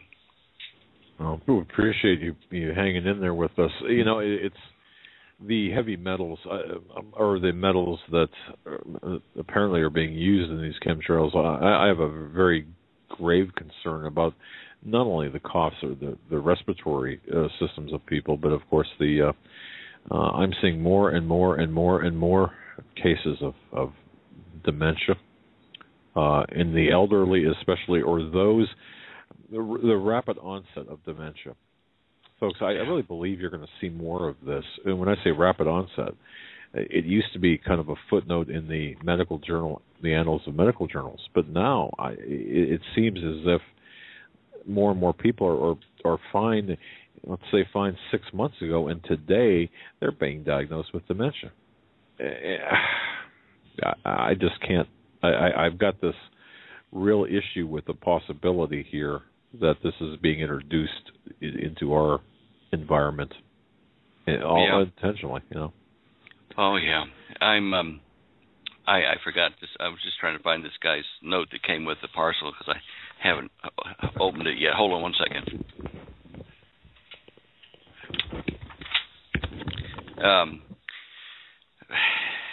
I just want to say it as he said it about this material that in the sample here. Okay. It's very, very fine dust. Yeah. Okay. He said a friend of his put a little of the sample in some very pure filtered water, and something like monofilament started growing after days and continued to grow for a month or more. We used a particle mask when the container was open and had no ill effects. So before you open this, I suggest you do the same. Anyway, you know, if it grows filaments, you start to think about that. Morgellons disease? Morgellons, yeah. Okay. Interesting. And didn't they try to classify that as some sort of psychological disorder? That and a few other things, but yeah, you know, when you see what the people have, I mean, the photos of it and interviews of people that are suffering from it, it's not producing those filaments that they're pulling out of their skin. I've watched it happen. It's not psychological. Yeah. Yeah, I know exactly what you're talking about, and people can do searches on these nanofibers being pulled out. People are pulling out of their skin. They're growing out of people's skin, and it is scary to think of the possibilities of what this could be, where they came from, first of all, how they got into the body, second of all, and what they're used for. You know, if it's like this test sample here, that it stops growing after about a month, it's not living, it's just some kind of chemical reaction or something. It might be that the people that have the Morgellons may look forward to the stuff burning out and, you know, eventually working its way out of the skin, and they'll be cured of it as long as they're not reinfected with, you know, by breathing it. I hope that's the case, because they itch so bad that, and it feels like their skin is crawling, that I wouldn't wish it on them for, you know, a lifetime. That's just unthinkable. Yes. I just want to say this too. Christy from Iowa is saying that she's got this terrible cough as well, so you're not the only ones. She's been suffering all week from this, and I've been hearing more and more. And you know, we've got this tendency to think, once again, the normalcy bias. Okay, everything is fine. We're living back in the 50s when things were seemingly fine, but we're not paying attention. And I come back, and it sounds like I'm beating a dead horse all the time too. And even I get sick of listening to me ask this question: how in the world, Stan, can we tell? I mean, it's almost like look up and because I was really a hard sell on the chemtrails until I got doing the research and things. Yeah. I mean, how do you explain to somebody that's not normal up there? What you're saying? Well, you know, one of our next door neighbor is one of those. He's an older fellow, and you know, you got one too, huh? Yeah, familiar with flying, and I think he's got a license, you know, pilot's license. And when I pointed up at one evening here, and I said, "Look at this," you know, I said, "Look at the chemtrails." He said, "You're not one of those, are you? Chemtrails? Give me a break." And I Yeah. He said, Holly just reminded me what he said to me was, "You're a scientist, and I can't believe that you'd believe that." And so, how do you work with people like that? I'm going to tell you something, Stan. And listening to you, of all the people I would believe out there, and you're one of the ones, I should say, but the preeminent ones who really convinced me that they're real, because you don't overstate things. It's not the sky is falling every day. It's not. I mean, it's very measured and very calculated with what you say. So when you say something like this, if I was that neighbor, I would be respectful of your assessments, given your background, your history, and knowing, of course, the fact that you're very measured and very scientifically minded. So, but why are not more scientists coming out and saying, "Look up, for crying out loud, we're getting zapped here"? Maybe they are privately and influencing the people around them without losing, their jobs or their peer status or whatever. I don't know. I got an email this morning from someone I didn't know, but he said, why don't you and the Hagmanns and Steve Quayle and all the Marzulis and stuff, trying to warn everybody, just forget it because they aren't listening anymore. Just get yourself ready and forget these other turkeys because they're not listening. And, I think it's almost like biblical at this point, where there is a sharp division between the goats and the sheep. I just see it more and more where those that are of one opinion are not going to switch. They've made up their mind. It's too hard or whatever. And those of us that investigate and try to help others, to see what's happening and prepare for it, well, we're dwindling in number. That we're some of our best leaders are dying off just from old age or whatever. And it doesn't seem like the young people are. Oh, it's tempting, isn't it, Stan? It's tempting. It is, and let me tell you, we've enjoyed this few weeks that Holly's done the website. We've had time off together, and we thought, boy, years and years of doing this, what have we been missing? Look, you can actually kind of sit down and have a cup of coffee and put your feet up, and wow, get your garden planned out and think about maybe a holiday, where you go away somewhere sometime. And we'd forgotten all that. We've been, I'm sure, like most of you guys, just nose to the grindstone trying to get the stuff done every day for folks. And we sneaked off this afternoon to go to that Son of God movie to see what it was about, because we'd heard, good and bad about it. And it was pretty much the biblical storyline, but there were some things left out that should have been included in some of the scenes and statements. But I looked around in the audience. Of course, at midday, it's school time for kids and moms and dads that have kids. But the audience, I guess we had about a half of the theater full at about noon, and we were cotton tops, all of us, older, gray hair and that kind of stuff. I think I saw two younger people there. But for the time of day, you make allowances. But when the movie finished, there was a spontaneous clapping for the movie. If anybody else saw any of the things that I did, but it just was, we were all on the same page and excited. A friend saw the movie and said the same thing, that people seemed to appreciate it as they were, as you said, clapping.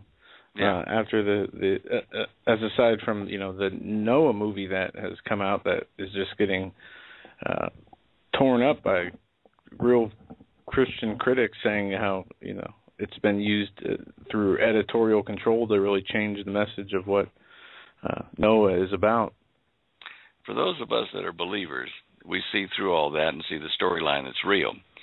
The sad part about it is that those that are borderline, haven't been saved yet or are new Christians, they may not see that, and they may fall for the line. What I'm concerned about is, Hollywood's now figured out that Christian-type, biblical-type movies are getting box office, real box office. So they're pouring their efforts into it. And the thing that I say the most now is, okay, whatever complaint you might have about the allegedly Christian movies, the main thing to remember is to be on the lookout for the great deception, a huge deception, planetary wide. And if people will just do that, then if they miss any of the conditioning or any other things that come in these, Christian movies, then they'll probably be okay. But watch out for the deception. There was one line in this movie that Holly and I both heard. The actor playing Jesus, he said, "Look, my kingdom is not of this earth, not of this world." And then he said, "I come from another place," and it was like he was going to say planet, but it went place. And even though he didn't say it, you felt that in the phrasing, the accent of the word. So immediately my alarm bells went off. Look, I got to tell people, be prepared for a deception to do with, planets, aliens, that kind of stuff. Whether your alarm bell goes off from this movie or any other, just as long as you're prepared and warning people, look out, it's coming, and it won't be what you think. If you Google the Son of God movie, you'll see a lot of people commenting on it. Something I'm thinking about checking out. I don't know about you, Dad. I don't go to movies often, but that is one movie that I might want to go see.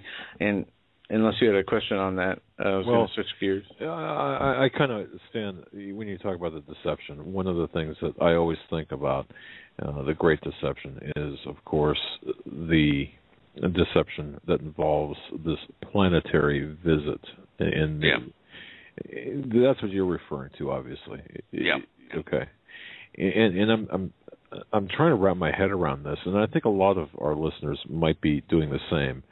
I think we've been, and I think you mentioned this, or somebody had mentioned this, that really since 1947, I believe that we've been being conditioned for, ever since Roswell, that was 47, I think, wasn't it? The Roswell crash? Yeah. Okay. I think we've been being conditioned for this planetary visit, or this announcement that there's this civilization, of course, where they're, I shouldn't say we're their offspring, but certain lineage. As I understand it, and correct me here, or maybe even walk me through it, upon their visit, will there be this announcement that certain people here within the royalty, or the exclusive 1%, or whatever you want to call them, are their cousins or their offspring? Is that what is this the deception that we're talking about? You mean that they might be aliens in disguise, or just not coming out, or something? Well, yeah. That they're among us, and they've been among us. And I think they're among us. Not that I can prove that, but I do personally think they're among us and have been for generations. And the New Age people say that too, that there are those that are among us that are not of this race of humans, that from the Planet Galactic Federation to all these different organizations that claim to have this information, they all do say, though, commonly, that there are people among us that are not human, but they are of the other alien races. Yeah, you say the conditioning might have started in 47. I'm thinking it actually began in 1937 when Orson Welles did that War of the Worlds radio drama that people were shooting themselves over, committing suicide and stuff, and that laid the groundwork for our globalists who were in control at the time, saying, "Hey, this works. Look at how people reacted to that. We can use that."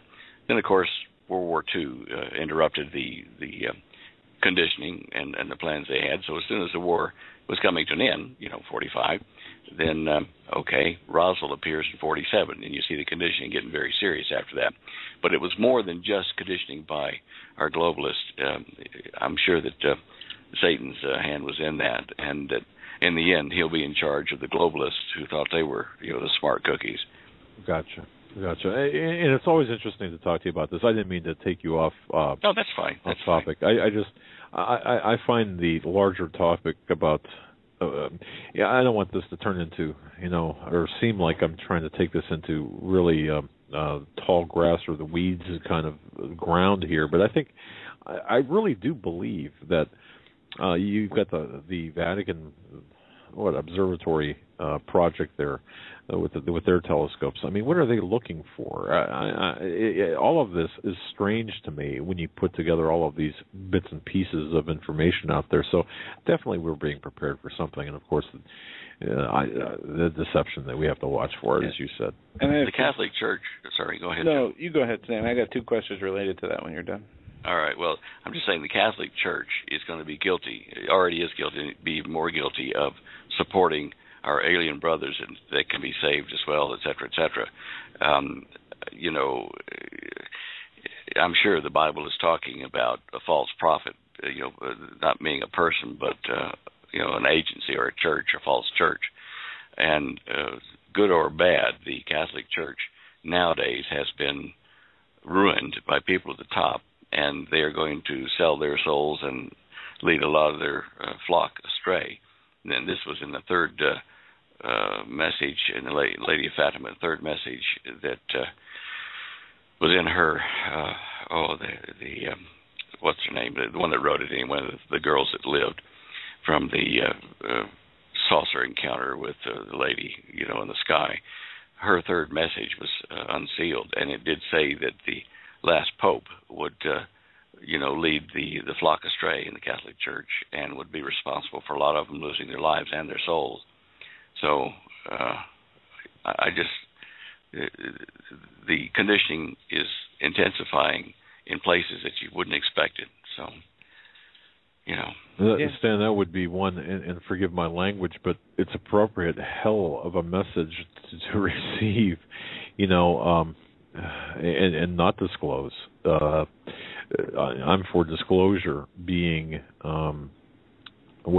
sunlight's the best disinfectant, and of course disclosure of things, to me, to inform, to educate, to have it out in the open, to me, it's better that way than to sit on something or to change something and present the third secret for what it was not, as opposed to what it was. It's just me, but I digress. Well, I heard, you know, I know they published one part of the third secret, and it's pretty close to what I was told by a Jesuit priest back in Australia, and he was actually with Pope John the 23rd when he opened up the letter, and he said he fell down in just immediate faint, just could not believe what he was reading, that the last pope would lead the flock astray, and many would die, you know, and lose their salvation because of it. And he was hoping that he wasn't the one. So when official publications of it seemed to come out of the Vatican and Vatican sources, in quotes, coming out so close to that, I'm pretty sure that what the Jesuit priest told me was correct, because he was standing there next to the Pope when it happened. Wow. Just a quick follow-up question there. Do you think the Pope is the one? This Pope is the one. Well, he certainly got the background, you know, being from the order that they've got a black Pope, which is opposite to the Pope.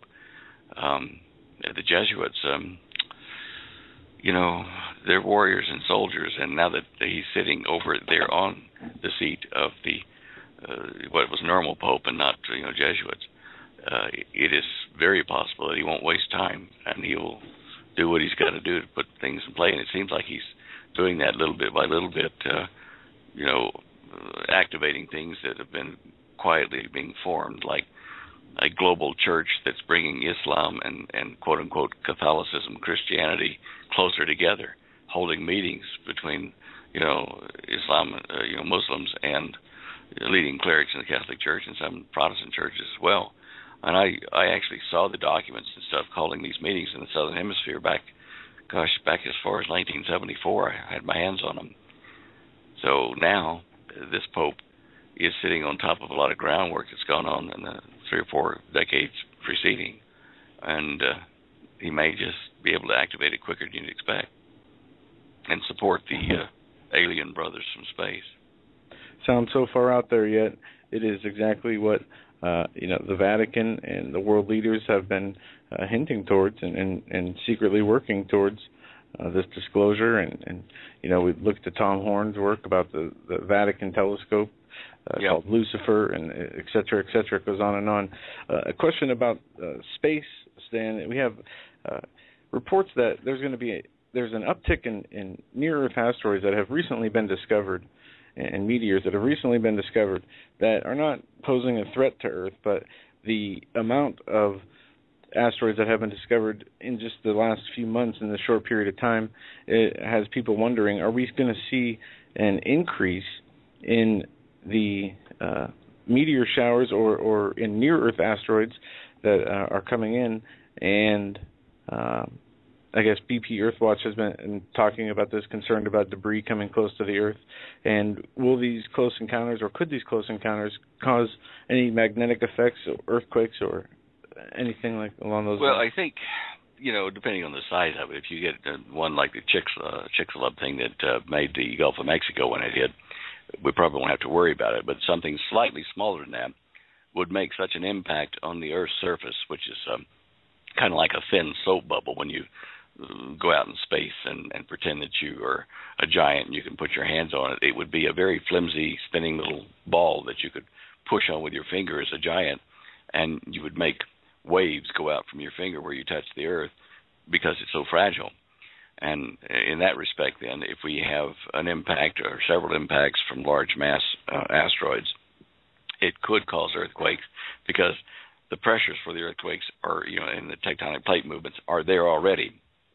We know that, and they wax and wane until an earthquake releases the pressures.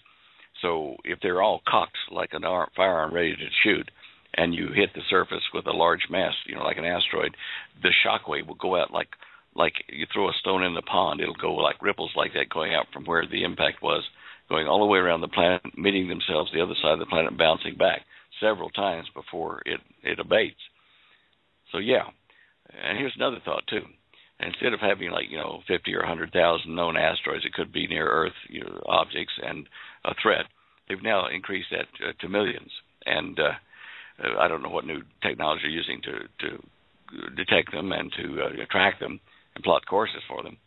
But you don't have to not only worry about the Earth, worry about the moon itself, because we had one that passed, a tenth of the distance between the Earth and the moon the other day. It passed closer to the moon, 25,000 miles. If a large asteroid, fairly large, were to hit the moon, you'd say, no big problem because nobody lives there. But if it changes its orbit and its time of orbit and its attitude, we've got another one coming. Holly's just telling me if it does affect the moon, what it does affect is tides, is earthquakes that occur due to the mass of the moon moving around. So if it gets significantly impacted by large masses, then it can be bad for us down the road for our weather, earthquakes, or tides, lunar tsunamis, lunar earthquake tides in the land. So if it's close to the moon or the Earth, I would pay attention to it. And there are probably a lot of those out there. Okay. And this second question, I'm not sure if you had a chance to or even heard about this, but there are reports that in Crimea, where Russia is now taking over and invading, that there is this ancient pyramid that is as old as the dinosaurs, as they say in the articles. I'm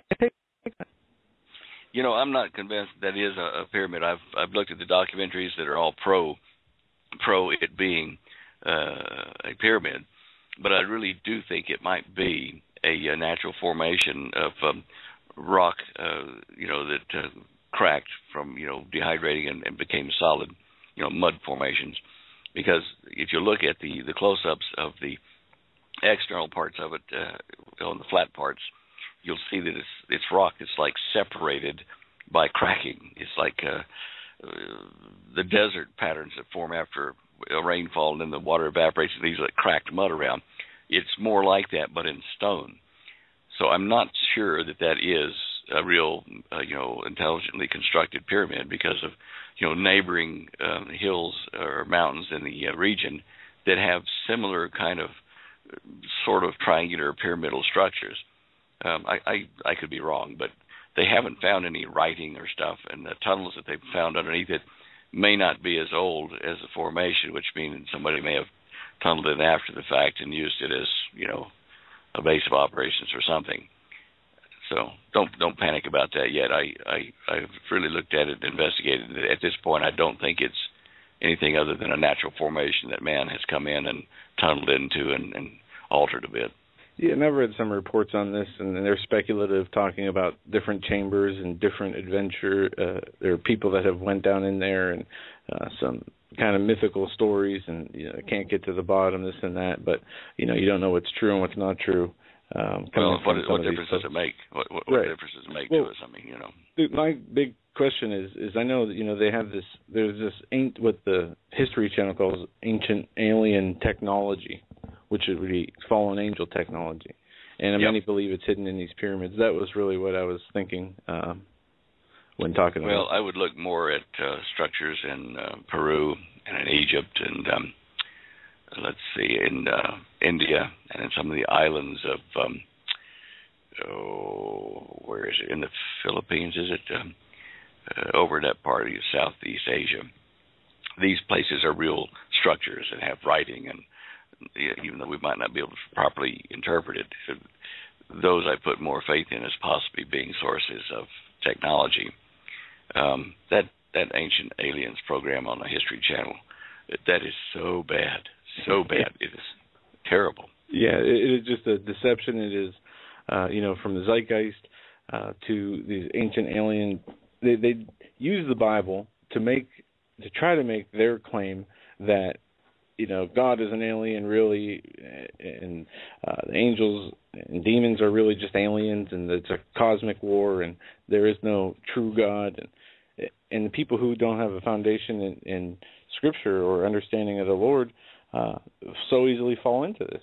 Just like the people who say this about religion not being, started with the Hebrew. God making the Jews his chosen people and initiating Israel. They say that this is a story that's been told over and over throughout the millions of years of human history. They really shocked Holly and I the other day, about last week sometime. We tuned into that because there was nothing on else to watch, and so I thought, well, I haven't seen this one about Satan, it says. And the program, about the first third of it was, interviewing Christian ministers and just ordinary people about their views on Satan and that kind of stuff, and quoting the scripture, thinking, well, maybe this guy is really pretty bad news, this Satan fella. The last 2/3, I nearly dropped my teeth off. I tell you what, when they start saying, Satan is really misunderstood. He was really coming here in the Garden of Eden, and after that in those legends and myths, to help mankind, to give mankind technology. And his boss, the God of gods, they say, wasn't happy about him sharing technology with the humans, and so a war started. And I could not believe that they were absolutely, trying to get us to believe that Satan was a nice guy. So bad. Yeah. So bad. And a lot of in the Freemasonry, there's even clips on YouTube. You can search and find people being asked about this, and they say, Lucifer's not the evil one. He is the angel of light and knowledge, and blah blah blah blah blah. He is equal to Jesus. And in one of these old 1600 writings, I found they talk about how there were two goats. One was the scapegoat, and one was Jesus. Both are equal, but Satan's the scapegoat of the evil, while Jesus was the sacrifice. And their justification on this in reasoning is just so it's deception. They are deceived. And I understand more about some Bible verses that talks about how the Lord will further their deception and make them believe a lie. And it's those in their hearts. To the reprobate mind, yeah. I think yeah. And these are the people that in their hearts, before they actually make any declaration out loud or belief, that they believe in their hearts that there is options other than Jesus to get to heaven. Yeah, I think occasionally, when I'm doing something else around the house about this kind of stuff, and I ran over an obvious, observation about Satan that I forget now, but it was something to do with the fact that why would he be here on Earth building weapons to fight God and to, in essence, kill him or try to or whatever. It just doesn't seem right if he was misunderstood. Why has it gone to this extent now then, that he's now going to be, the good guy and persecuted and whatever? I just cannot believe the in-your-face type denial of what the Bible says. Yeah, very interesting aspect, and I think that speaks to the to me anyway. It speaks to the time period in which we live, and I think that we're on the cusp of something here. I can feel it. Stan, I've got somebody emailing me from London, United Kingdom, about discussion that we had about the pyramids, and Joe brought it up about the one in Crimea, but the Great Pyramid being on a landmass, and also any reference to the pyramid, the Great Pyramid 19.5, and the symbolic measurements with respects to different numbers, like the numbers 5 and 7 and 19.5 and such. Any conversation about that? Specifically, this emailer wants to know about the location of the pyramid. I guess, writing to me, she writes that all 98 of Egypt's pyramids are on one side of the Nile, and they're all on the greatest landmass, or the most firm landmass.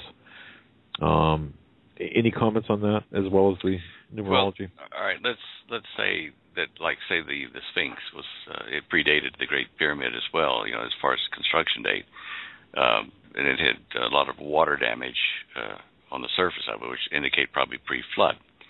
But now, when did we develop the latitude-longitude system, in a 360-degree circle? Who initiated that mapping scheme for the planet?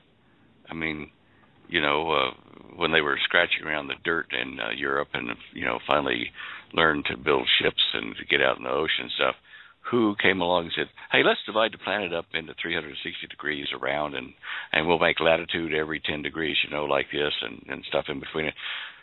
This dates back to Babylonian, perhaps Sumerian times, because the Babylonian monetary system was based on 60. Instead of a dollar being 100, it was 60. Now, somebody back then, at least at the time of Babylon or before that, instituted the basis of 60, which somehow or another was used to create a convention of 360 degrees around and up and down on the planet. So these things being located at 19.5 degrees, say south or north of the equator, the pyramids. Okay, big deal. The Earth is tilted 23.5 degrees on its axis. So if we straighten up the Earth, will it still be at 19.5? When did the Earth tilt? Probably less than 5,000 years ago. There was an impact, and it did tilt the Earth. I mean, there was an astronomer down in Adelaide, South Australia. I think it's Dr. Brown. Anyway, I've looked at his computer program, and a lot of others have too.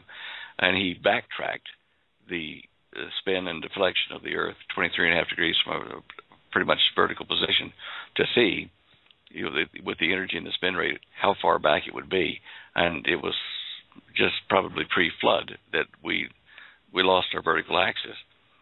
Now, if we could correct the timeline of the dinosaurs and mankind and the division of the land masses in the time of Peleg and that kind of stuff, if we could get an accurate timeline, then we could see that the alleged Chicxulub impact knocked us off our axis and eventually will spin back upright over thousands of years. So if I hear you correctly, what you're saying is that 19.5 reference, for example, is really, that's an after-the-fact kind of deal. Yeah. Okay, I got it. We didn't have that numbering system or that grid map over the planet. At least we don't think we did. Pre-flood, pre-Garden of Eden, or any of that kind of stuff. I mean, you just have to look at why we adopted that convention now in modern times, the last few hundred years, and that the ancients built their structures on the sites that, coincidentally, our mapping system ties into, even though it doesn't allow for the 23.5-degree tilt. Okay. I don't know. Well, interesting. There are a lot of people that are, judging by my emails here, there are a lot of people that are very interested in the Great Pyramids and pyramids in general. So so am I. I mean, really. I was telling you about the Babylonian money system. $1, like instead of being 100 cents, would be 60 cents, and things are done in multiples of 60. Take 19.5 and convert that to a system of 60, and it might be 24.7 or something. You see what I'm saying? It's meaningless. The numbers could be a totally different number system and mean nothing. Yeah, I got you. But all right. Well, it's all of this is interesting. We could talk for days on various topics. It's interesting.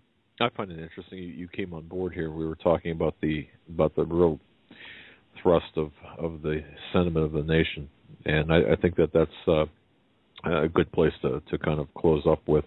Okay. It does seem. I mean, unless you've got other things, believe me, people are just saying, they could listen to you all night. But I guess my question is, my final question here. We're all looking at some sort of series of events to take place, whether economic events, whether war. This is one question that kind of fits in there too. The world events with respect to Ukraine, Crimea, and such. Where do you see that going? Putin just fired off an ICBM. Any thoughts on the current global situation from a Standeo point of view? I think we're sitting at where the Balkan powder keg was that, started the last, or World War I even. It just only going to take a spark somewhere in that part of the world, whether it be in the Middle East or in Europe. And certainly this situation there is a very strong candidate for that, with all the posturing and gesturing going on between the United States and Putin and the Crimean area there. I wonder, the Russians want to put ships offshore there. Is that why they're going for that particular piece of it? I don't know. Interesting how that. Well, I know that we're. Yeah, Stan, my sources are telling me that we've got intelligence sources. NATO or the West has them all over the Ukraine. We kind of poked or have been poking Putin and goading him into this system of having to respond. Our military ships or military assets are spread out everywhere, and of course, and as I said today, earlier, and yesterday as well, the end result here is an economic collapse or taking out the U.S. dollar for the preparation of a one world currency. And that's an encapsulated assessment of what's going on, and I believe that to be the case. I believe that to be true. But you're talking about the in this case with Ukraine and especially Crimea, talking about Syria, an extension of our agenda in Syria, where Putin is. They can't lose. Not only can they not lose the warm water port that Syria offers, they cannot lose the fleet that comes from the Ukraine and Crimea. So, and this is what we're doing. This is such an incredibly complex issue that the smallest, like the butterfly effect, is probably going to set this off somewhere. My mind spins when I try to put all these pieces together and figure out who's going to be up who and when's it going to start the big deal, because the variables are enormous. And at our level of intelligence, not being privy to the top-level communiques, we're kind of flying really blind and trying to outguess their chess moves or whatever. I'm just sitting back. Mentally I'm waiting. I'm thinking, okay, I can't do anything about it other than warn people about, the deception, something like that, and to get preparations made for not having electricity and food and water from the, Walmart and from the power company. Other than that, what do we do? I mean, we don't know who's coming at us from where yet, really. Protect your household with food and shelter and medicine and water. Oh, yeah, water. So... Definitely. Yeah, I mean, Oh, by the way, you know that we talked about that Garden Gold book, Holly's e-book last show. Yes. We're getting very close to 600 people who have actually entered the contest to get a free one. But other than that, we've been getting huge amounts of purchases of that book. We just, our jaws dropping because so many people out there suddenly realize, hey, we better learn how to do growing our own food because we may darn well need that to survive. We've just been astonished at the response to that. That simple little idea about growing your own food, you'd think that nobody had ever thought of that out there. Just amazing. Stan, my wife and I were talking about just that. And folks, Stan, please remind people the name of the publication and how to get it, because I think it's so important. Oh, right. It's an electronic book that you can download and print out if you want, but it's in full color, and it's called Garden Gold. And in it, Holly has several hundred pages of pictures, examples, instruction about how you can intensive grow food in a 4-foot by 4-foot area or 2-foot by 2 feet, whatever, using a Chinese technique of intensive growing where you just plant so many plants of what you want so close together, they will grow, but they blot out most of the weeds and stuff because so you don't have to maintain it like you do in a one where you put a plow out there and plow rows. So that book tells you something that's started in China, and she's enhanced the formula for the dirt, how you make your own dirt out of stuff you can get down at the Lowe's or Walmart or whatever. But then there's a lot of technique in sprouting, a lot of equipment and stuff that you need to do it, which isn't expensive. But she puts all that into the book to tell people. Yeah. Sorry, what was that? Oh, yeah, she's saying it's very easy. It is written in a conversational mode so that, it's stuff that we've done around here are doing now with some photos in there of, what we've sprouted with and what we've put in the ground. So we're doing what we're advising people to do. We've done it ourselves. And so it's practical help, just, straightforward. And, of course, the Dare to Prepare book, on our images page, our show images page, you'll see a thing up there that's Stan and Holly's fun photos.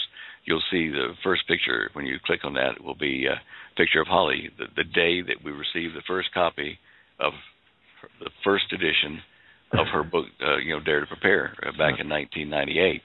And, of course, we went over to the local lunch house place there and sat down, had a really nice lunch and a couple of enhanced tea drinks. And you can see that she was just tickled pink, having written her first book and seen it in print. And now tens of thousands of copies have gone out. I don't even know how many now, but that book is a good companion to the Garden Gold, and it tells you other things around your house that you probably should consider doing when times get really tough and we lose the infrastructure that provides us water and electricity and food and gasoline and that kind of stuff. So she since the time she was a teenager was writing this book in her mind, and her mother taught her a lot of things about how to prepare food and things, and how to extra things around the house in the crawl space underneath the house there. And so she was raised with the duty, the mindset to write, Dare to Prepare. And has been adding to it several editions. I think we're 4th or 5th edition now, that I forget. But it's really practical knowledge that not only came from her family and herself, but from people who wrote in after seeing the first edition and said, "Hey, here's something else that works." So it's a community effort that actually kind of wrote that book in its present, form. Well, having been very blessed to see the evolution, I've got the 3rd, 4th. Every edition, I think, since the 3rd edition. I might even have it. No, it's the 3rd edition. And to see the growth of that book, it's just phenomenal. Well, the refinement, I should say. Not that the first was bad, but, it wasn't at all. It was very good. But to see how things evolve and how Holly has kept up with everything, it's just a phenomenal. You could tell that a lot of blood, sweat, and tears went into the production of that book. So I want to thank you and Holly both for that. Holly, for writing it and you speaking highly about it. Folks, it's there to prepare a necessary asset for our audience, to be sure. All righty. All right, buddy. I'll tell you, time just flies when you're on. I just want to thank you so much for being a part of our regular Tuesday broadcast. You're such a blessing for us to have. You really are. Well, you guys are to us too, so we work together. Absolutely, my friend. Well, God bless. Thanks, you. Take care. Thank you so much, Stan, and thank Holly for us. And I will. As we said, we can't tell you enough how much we really do appreciate your time. And garden gold, folks. All right. Next week, guys. Yes, sir. God bless. Bye-bye. Folks, we're late for a break here. We're going to take as usual. Well, yeah, I know, but and it's worth it. Stan, there's so many aspects of things, so many subjects, so many topics that we could talk about with Stan. From we talked about the pyramids for a little bit. We talked about the current conditions here in this country, being ready for chaos or civil strife. Just to be able to sit down and hopefully one day. Wouldn't it be great, folks, for all of the Hagmann audience to be able to sit down and have kind of a, I don't know, just a meeting with Stan and Holly and all of the guests that are on our program. It'd be great to just sit around the table and talk, and and have coffee or tea or whatever with them. Perhaps one day we'll get that chance. Folks, you're listening to the Hagmann and Hagmann Report on this Tuesday edition. It is March 4th already. 2014, and of course, this is a live broadcast. That is, of course, if you're listening to the Hagmann and Hagmann Report on March 4th, 2014. Just a recap in case you joined us late about our schedule this week. Tomorrow, we will be joined by Paul McGuire for the whole show. Thursday, we will be joined by Russ Dizdar for the whole show. Friday, we will be joined by John Moore for the first 2 hours. And we have a special show Sunday with Steve Quill and Pastor David Langford. It's going to be a great next 4 shows, and as I said earlier, we are going to be attending the Prophecy in the News Conference in Orlando in March 28th through the 31st, and there are at least 25 guest speakers there, more than half of which have been guests on our show, and we're going to try to get as many of those people who are speaking down there to come on the show before and maybe even during the conference while we're down there. We're actually thinking about perhaps if we are going to cede some of our time during the week, that week, because of conference attendance and appointments, pre-recording shows perhaps, we're thinking about perhaps doing a Saturday and Sunday show or Saturday or Sunday show or a show especially from the conference. Yeah, and as well. We're going to be down there. We're also going to have a few days where if we pre-record some shows, we will actually have time with our families with no shows, and we look forward to a few days off. And people say, well, don't work on your vacation. And, well, it's not really a vacation.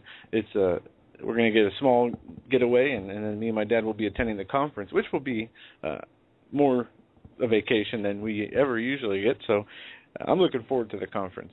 But we're going to do as much as we can to bring you, if we don't have pre-recorded episodes, as I said, guests who might even be down there who would want to do a show live with us. And people who are going to be attending and speaking at the conference will be guests on our show leading up to the conference. So, yeah, we also have, actually, just to be clear, we also have business down there ahead of the conference that does involve radio business. Perhaps, there's some things popping there. So there's a lot of reasons for us being down there. Also, don't forget the Whitestone Remnant Conference in Bozeman with Steve Quayle, Russ Dizdar, Pastor Langford, and Pastor John Kyle. Who am I leaving out?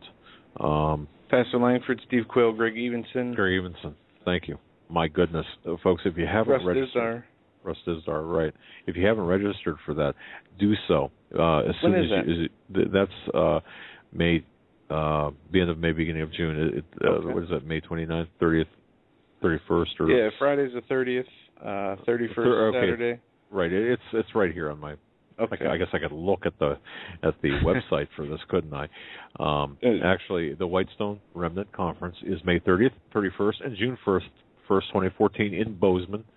Guest speakers right on there. Go to HomelandSecurityUS.com, click on the black box there right at the top, Whitestone Remnant Conference, and register. It's $100, and we are going to be there in attendance, listening to these people speak. To me, this is really a movement of the Holy Spirit.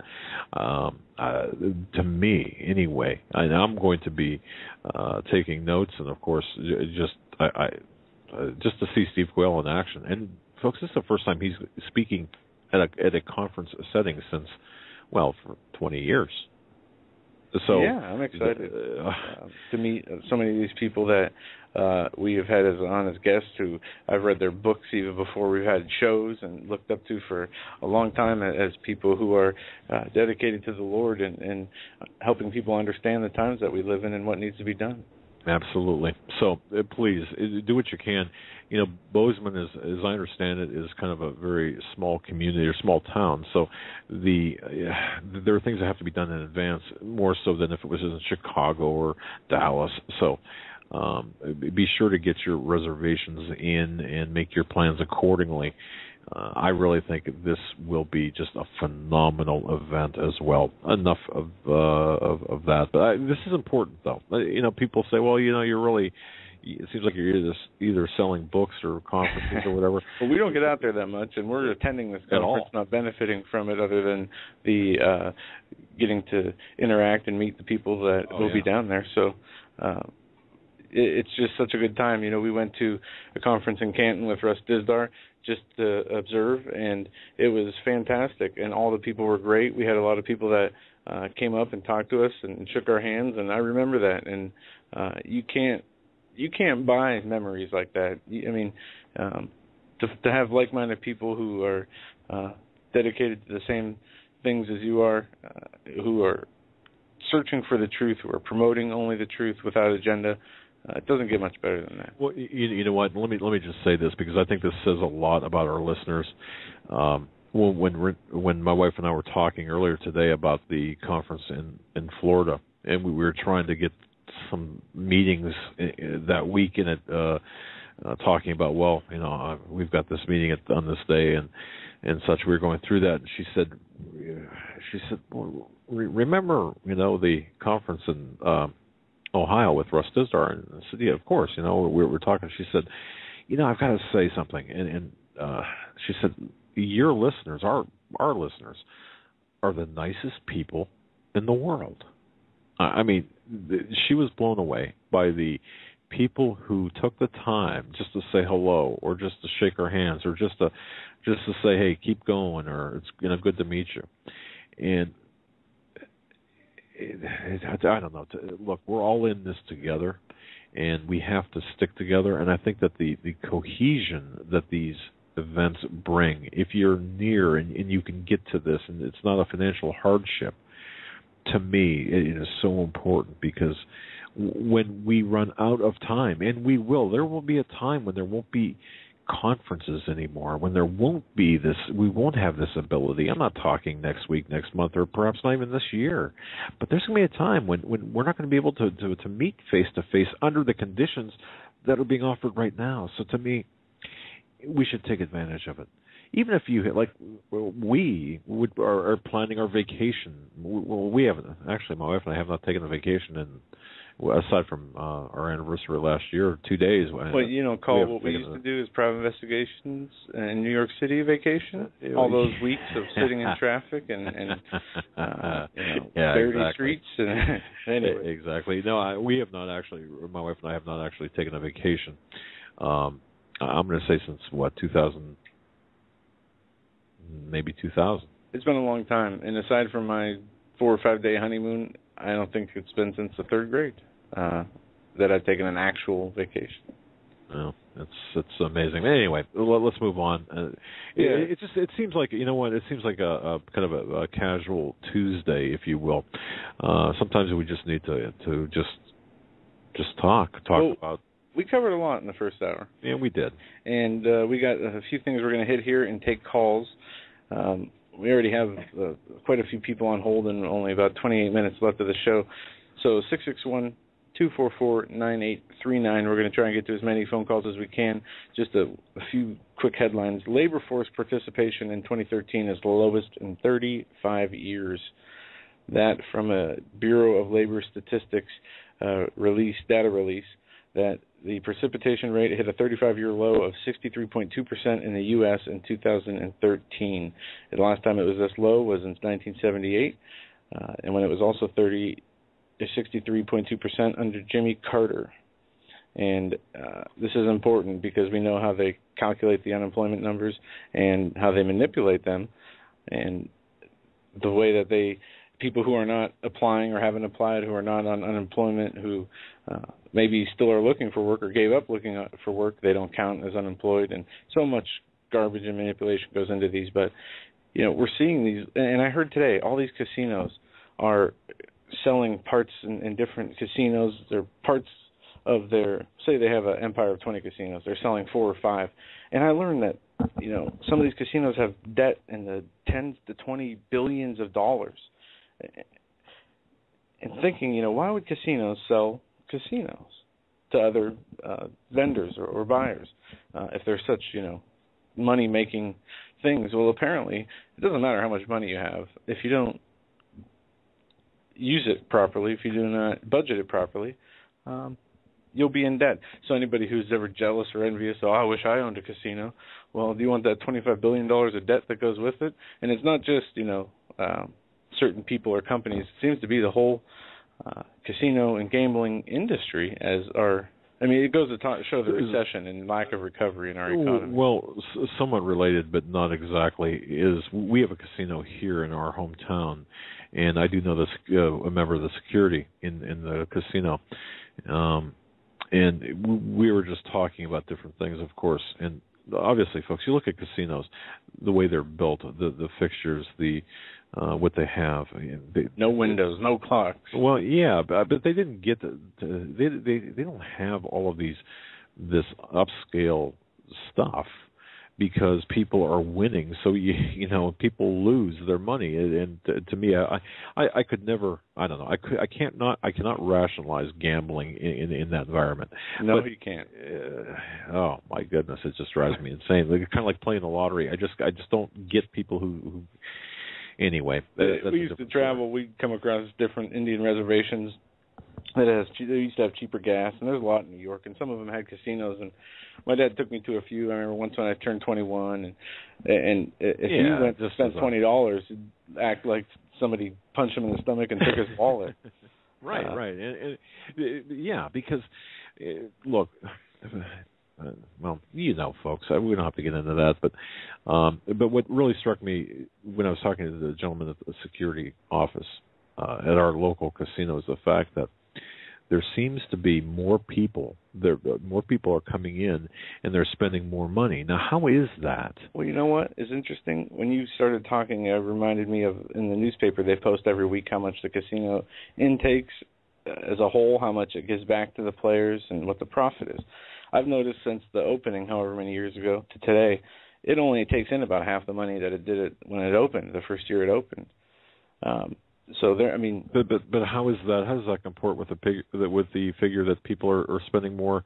I don't know, money? But I'm telling you, if we get a chance, and I can do it, just check out the first year the casino opened and the income it made. And the more income it makes, the more it pays out. There's a percentage that they work off of for profit there. But I'm telling you, it's like half of what the first year was.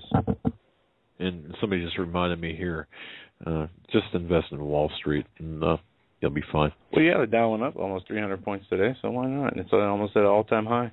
But we're going to go to the phones, and we can get into anything we covered tonight or anything that's on your mind. We'll start at 906, area code first. You're live on the Hagmann and Hagmann Report, 906. What's on your mind tonight? All right, gentlemen. How are you doing tonight? Very well. A little off my game, but otherwise okay. Pretty exciting time to be alive, I know that. Have you guys heard about that dam above the Hanford in Washington? No, not me. What's going on? Big crack in it, 65 foot long. They say if it breaks, it'll take out that Hanford nuclear plant that's been... Okay. Yeah. Is this the one that came out and said that there were construction and structural flaws in, I think, 6 out of the 12 tanks or something along those lines? Yep, that was at the Hanford, but it's the dam that's just above that that's got a 65-foot crack in it that they say is 65 feet long, 6 inches wide. That is a pretty thrilling thing to be happening right now. But to get back to the subject, no, it can't be good at all. But I mean, our whole infrastructure is this way. I mean, we're a dying society because we look the wrong way. But do you feel that this plan on the Ukraine was a way to pull Russia back away from Syria, is my question. Absolutely, 100%. You're actually taking, the globalists are actually making Putin fight in his front yard or backyard, or however you want to say it. Yes, absolutely, 100%. That's part of it, yes. Yeah, so you see maybe a back door going back into Syria then, maybe with a little more oomph in it this time than what they have been doing, is what I'm thinking. Is very astute, caller. Yeah, very astute. And I'll ask the question, the big push to get Assad removed as Syria's leader, where is that same worry from the administration? Why have they left him there? I think that's something we need to ask. Right. Well, it's not just left them there. I mean, here you haven't really heard nothing about it for the last month and a half. Never heard nothing about Ukraine, and all of a sudden, in 2 days, it's a total mayhem, and it's like take the eyes off of everything else, just for we can, the magician's trick. Watch his hand while I do something else. So I was just trying to get your take on that. I mean, it's just a very thrilling time to be alive, I guess. Because if you see what's coming ahead, you don't fear it. It's what you leave behind that you should fear. So God bless you. Well said. Keep it up. And thank you very much. Thank you so much for your call. God bless you. Yeah, great call. Thanks. Yeah. We're going to move right along here to area code. We go to 805. 805, you're up next. You're live on the Hagmann and Hagmann Report. Hello. Good evening. How are you guys? And I'll just get right to the point. I was wondering if you heard on John Wells' show, Gary Yangdis, I believe. He talked about over in Japan, and he was talking about, we have this technology, and there's a massive cloud. He said 1,000 miles, I thought he said, from Hawaii, and they have, this was February the 24th on his show, and he said that it's been there for a year. It's like 70,000 feet in the air, and the technology they have is holding it. And then they said that's why they stopped the weather from going to California. And he said, John says, well, why are they holding it? He says because it's full of radiation. And he said that the technology has a limitation and it's starting to overflow it. And he said that California's going to get a lot of rain the next 4 or 6 weeks. And if it is, like he says, full of radiation, he says, I could see hundreds of thousands or 1 million people leaving California. I just wonder if you heard about that. No. This is something, it's interesting how relationships do develop. I'm going to attempt to talk with Mr. Wells about this. But what you're saying is this cloud is a radioactive cloud? Is that what you're saying? Yeah, and apparently they've held it in place for a year. And that with technology, they have weather modification technology, but he says now they can't hold it any longer, and it's starting to leak out. And well, here's my question, caller. If they've got the technology to do that, why not? And if it's for benevolent purposes or for positive purposes, why not fix the problem? Why not go to Fukushima and have address the root cause of this cloud, for example? Well, Carrie Cassidy has said she has heard that we do have the technology to fix it over there. he also said that Japan, he said that it was Israel, it was a planted nuclear bomb. There was two of them, one on a fault that's like 1,000 years old, the fault, and they put them about 50 miles out, and when it happened, it was a 9.2, and he says he has film on it. It was a 9.2 when it happened, but by the time it hit Japan, it was only like a 6.2. He says not a shingle has come off a roof, people driving, no buildings came down. It was the 45-foot tidal wave that did it, and he says Israel was mad at Japan because the Japanese were sending Iran material to build the nuclear bomb, and they were hurting, and they gave them $1 trillion, and they tried to do it, quietly, but Israel found out about it.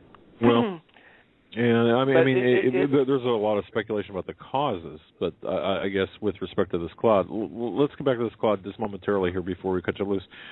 So what you're saying, according to what was on Mr. Wells' program, the guest, this cloud is going to affect California via the rainfall, obviously, radiation into the ground, and it's going to cause this mass exodus of people out of California? That's what he was saying. He said he could see it. I don't know if that'll happen, but I could see where a lot of people will be leaving. And like I said, it was his last name was spelled Yantis, I believe, and it was February the 24th, episode number 12. And I can tell you this. John Wells is really up on the Fukushima crisis, the Fukushima problem. So I'll try to get that would be good. Because I know you've had him on your show, right? John, and he's a great guy. Yeah, he's a great guy. Oh, and he's great. He'll fill us in, with respect to Fukushima and about this cloud, certainly. Oh, that'd be very great, good. because this you and John shows the only two really, and Project Camelot I listen to. But thank you, and I'll be listening. This week's show sounds great. Oh, it's going to be fabulous. Thank you very much for the call. We're going to move on a little bit so we can fit some more callers in. Thank you. God bless you, my friend. Thanks for the call. Same to you. Yeah. Bye-bye. Tomorrow night, folks, don't forget Paul McGuire, and Thursday, Russ Dizdar, thank you. And Friday, 2 hours of John Moore. Okay. Yeah, great lineup. I was really excited too. After we, good job. We're putting together in little pieces, trying to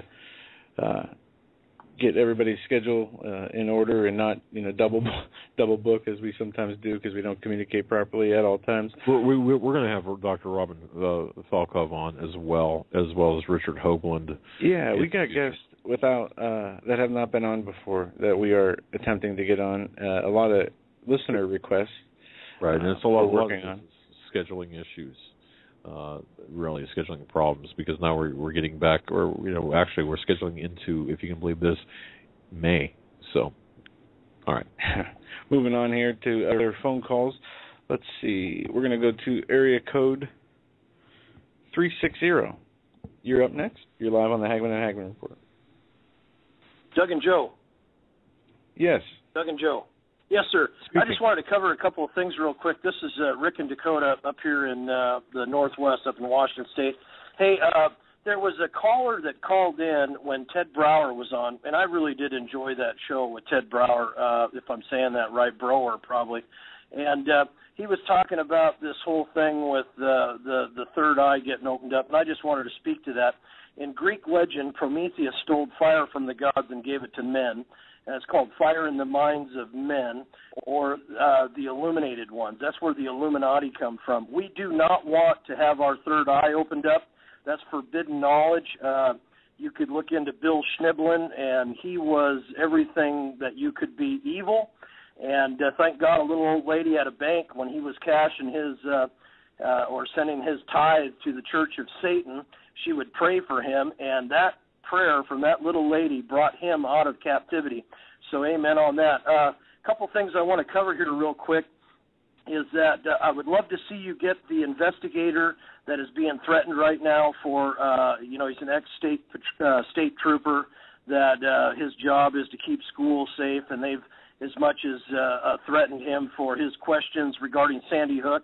He makes some very valid points to why that is not what it would appear to be, including I believe that if there was a handler involved, that's all known, but I don't believe anyone died there. That's just my what I've come to, the conclusion I've come to. A couple other things that I wanted to cover real quick. I know time is short. Today or yesterday's show, I was listening to it at work, and there was a real good speaker that called, and he was talking, and one of the errors that he made, I just want to talk about, is, the Lord said that he put his word above his own name. And I love the guy, but he was in error when he said that it's not Scripture that's going to save us. I want to tell you, because he said that Satan knows the word and knows it better than us. Well, Satan is a beast, and he's got the mind and heart of a beast. And when he has quoted Scripture, he changes it, just like he does with, he compromises everything that is of God. I would like to say that without the Scripture, we can't even come to faith. And so by memorizing Scripture and knowing Scripture, and because he's a beast, if you are under attack from the enemy, having Scripture memorized, he will flee. There's definitely power, and Scripture will help us. And I'm not attacking him because I thought he was great, but we all have error, and that was one thing that I wanted to point out. And I even have do we have the verse there, how he changed it? Okay, well, we don't have time for that, but it is. You can look up when Jesus was in the wilderness and he was quoting Scripture to him. He was changing it. But I just wanted to say that the mind control that is upon us now is so rampant. I spent the day doing some spiritual battling in the city of Bellingham, where our museum is promoting global warming with the vanishing ice at the museum, and then outside my favorite coffee stand now has artwork from the Bellingham city commerce that is a canary sitting on top of an ice hook.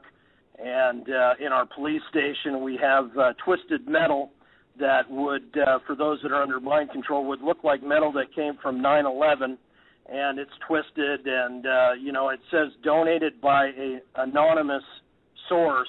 And it's all used, all this stuff is used for, to keep people that are asleep, because they see that and they go, well, that's got to be true. The city's behind it, the museum is behind it, the police station's behind it.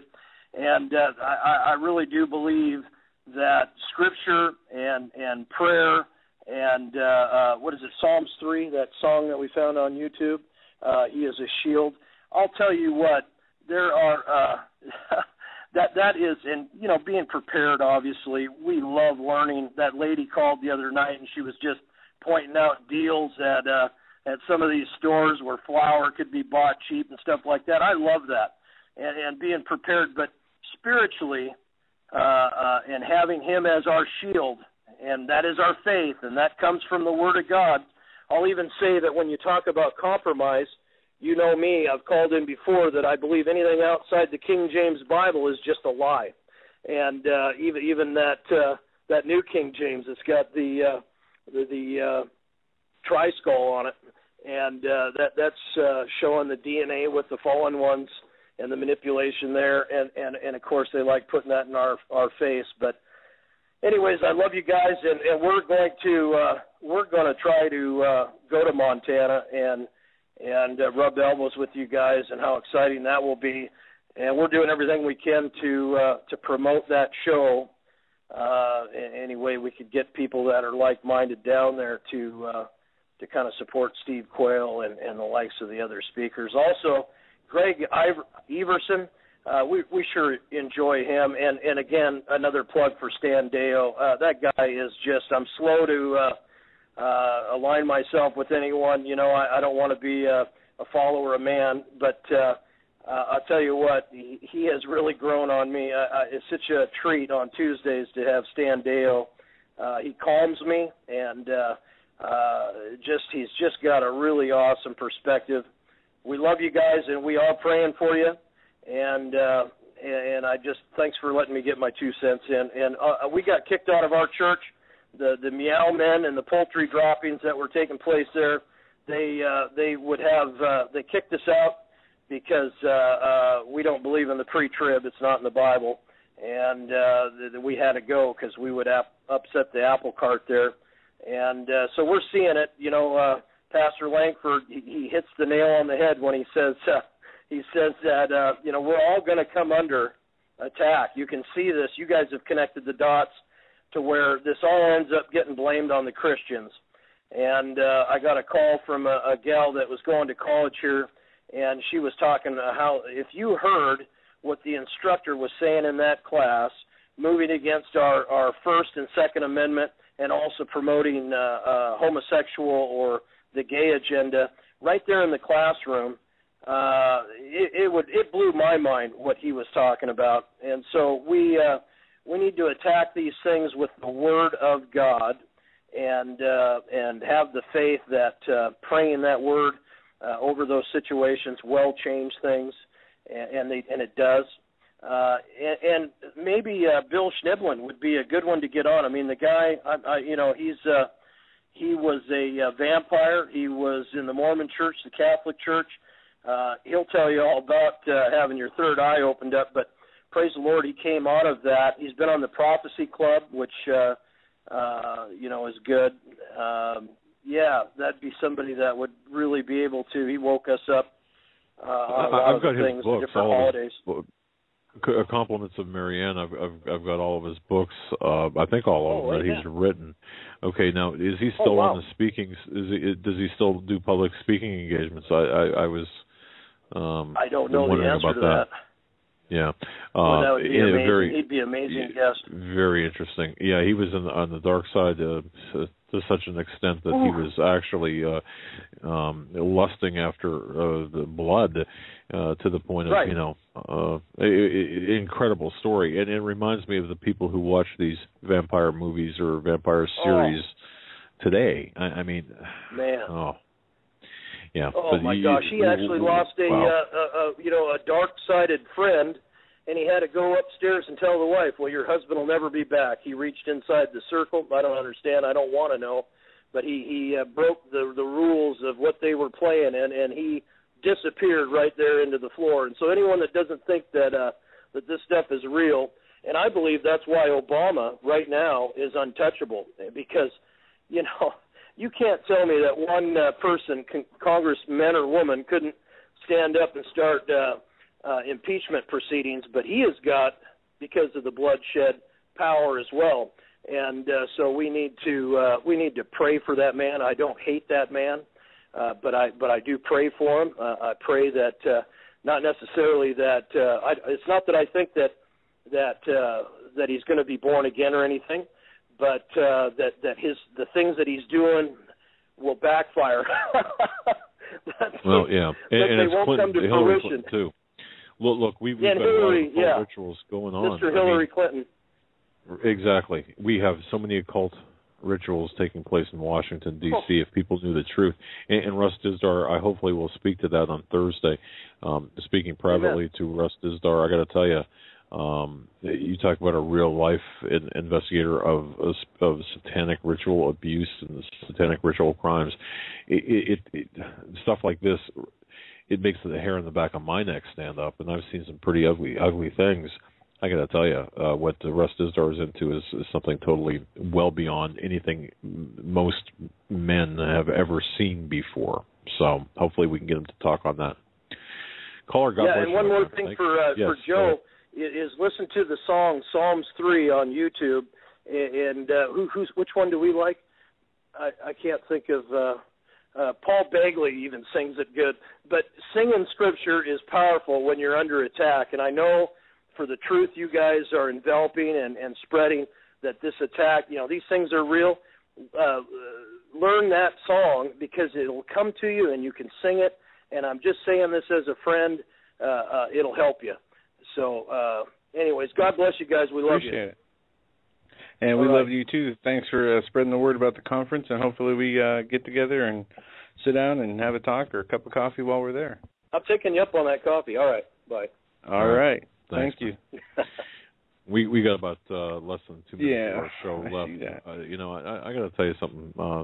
A lot of things are happening at breakneck speed. And, folks, tomorrow night we're going to be talking in depth with Paul McGuire about what he sees, in particular, the backstory behind the global conflagration or the global crisis, the Russian perspective, and how the groundwork was laid for this really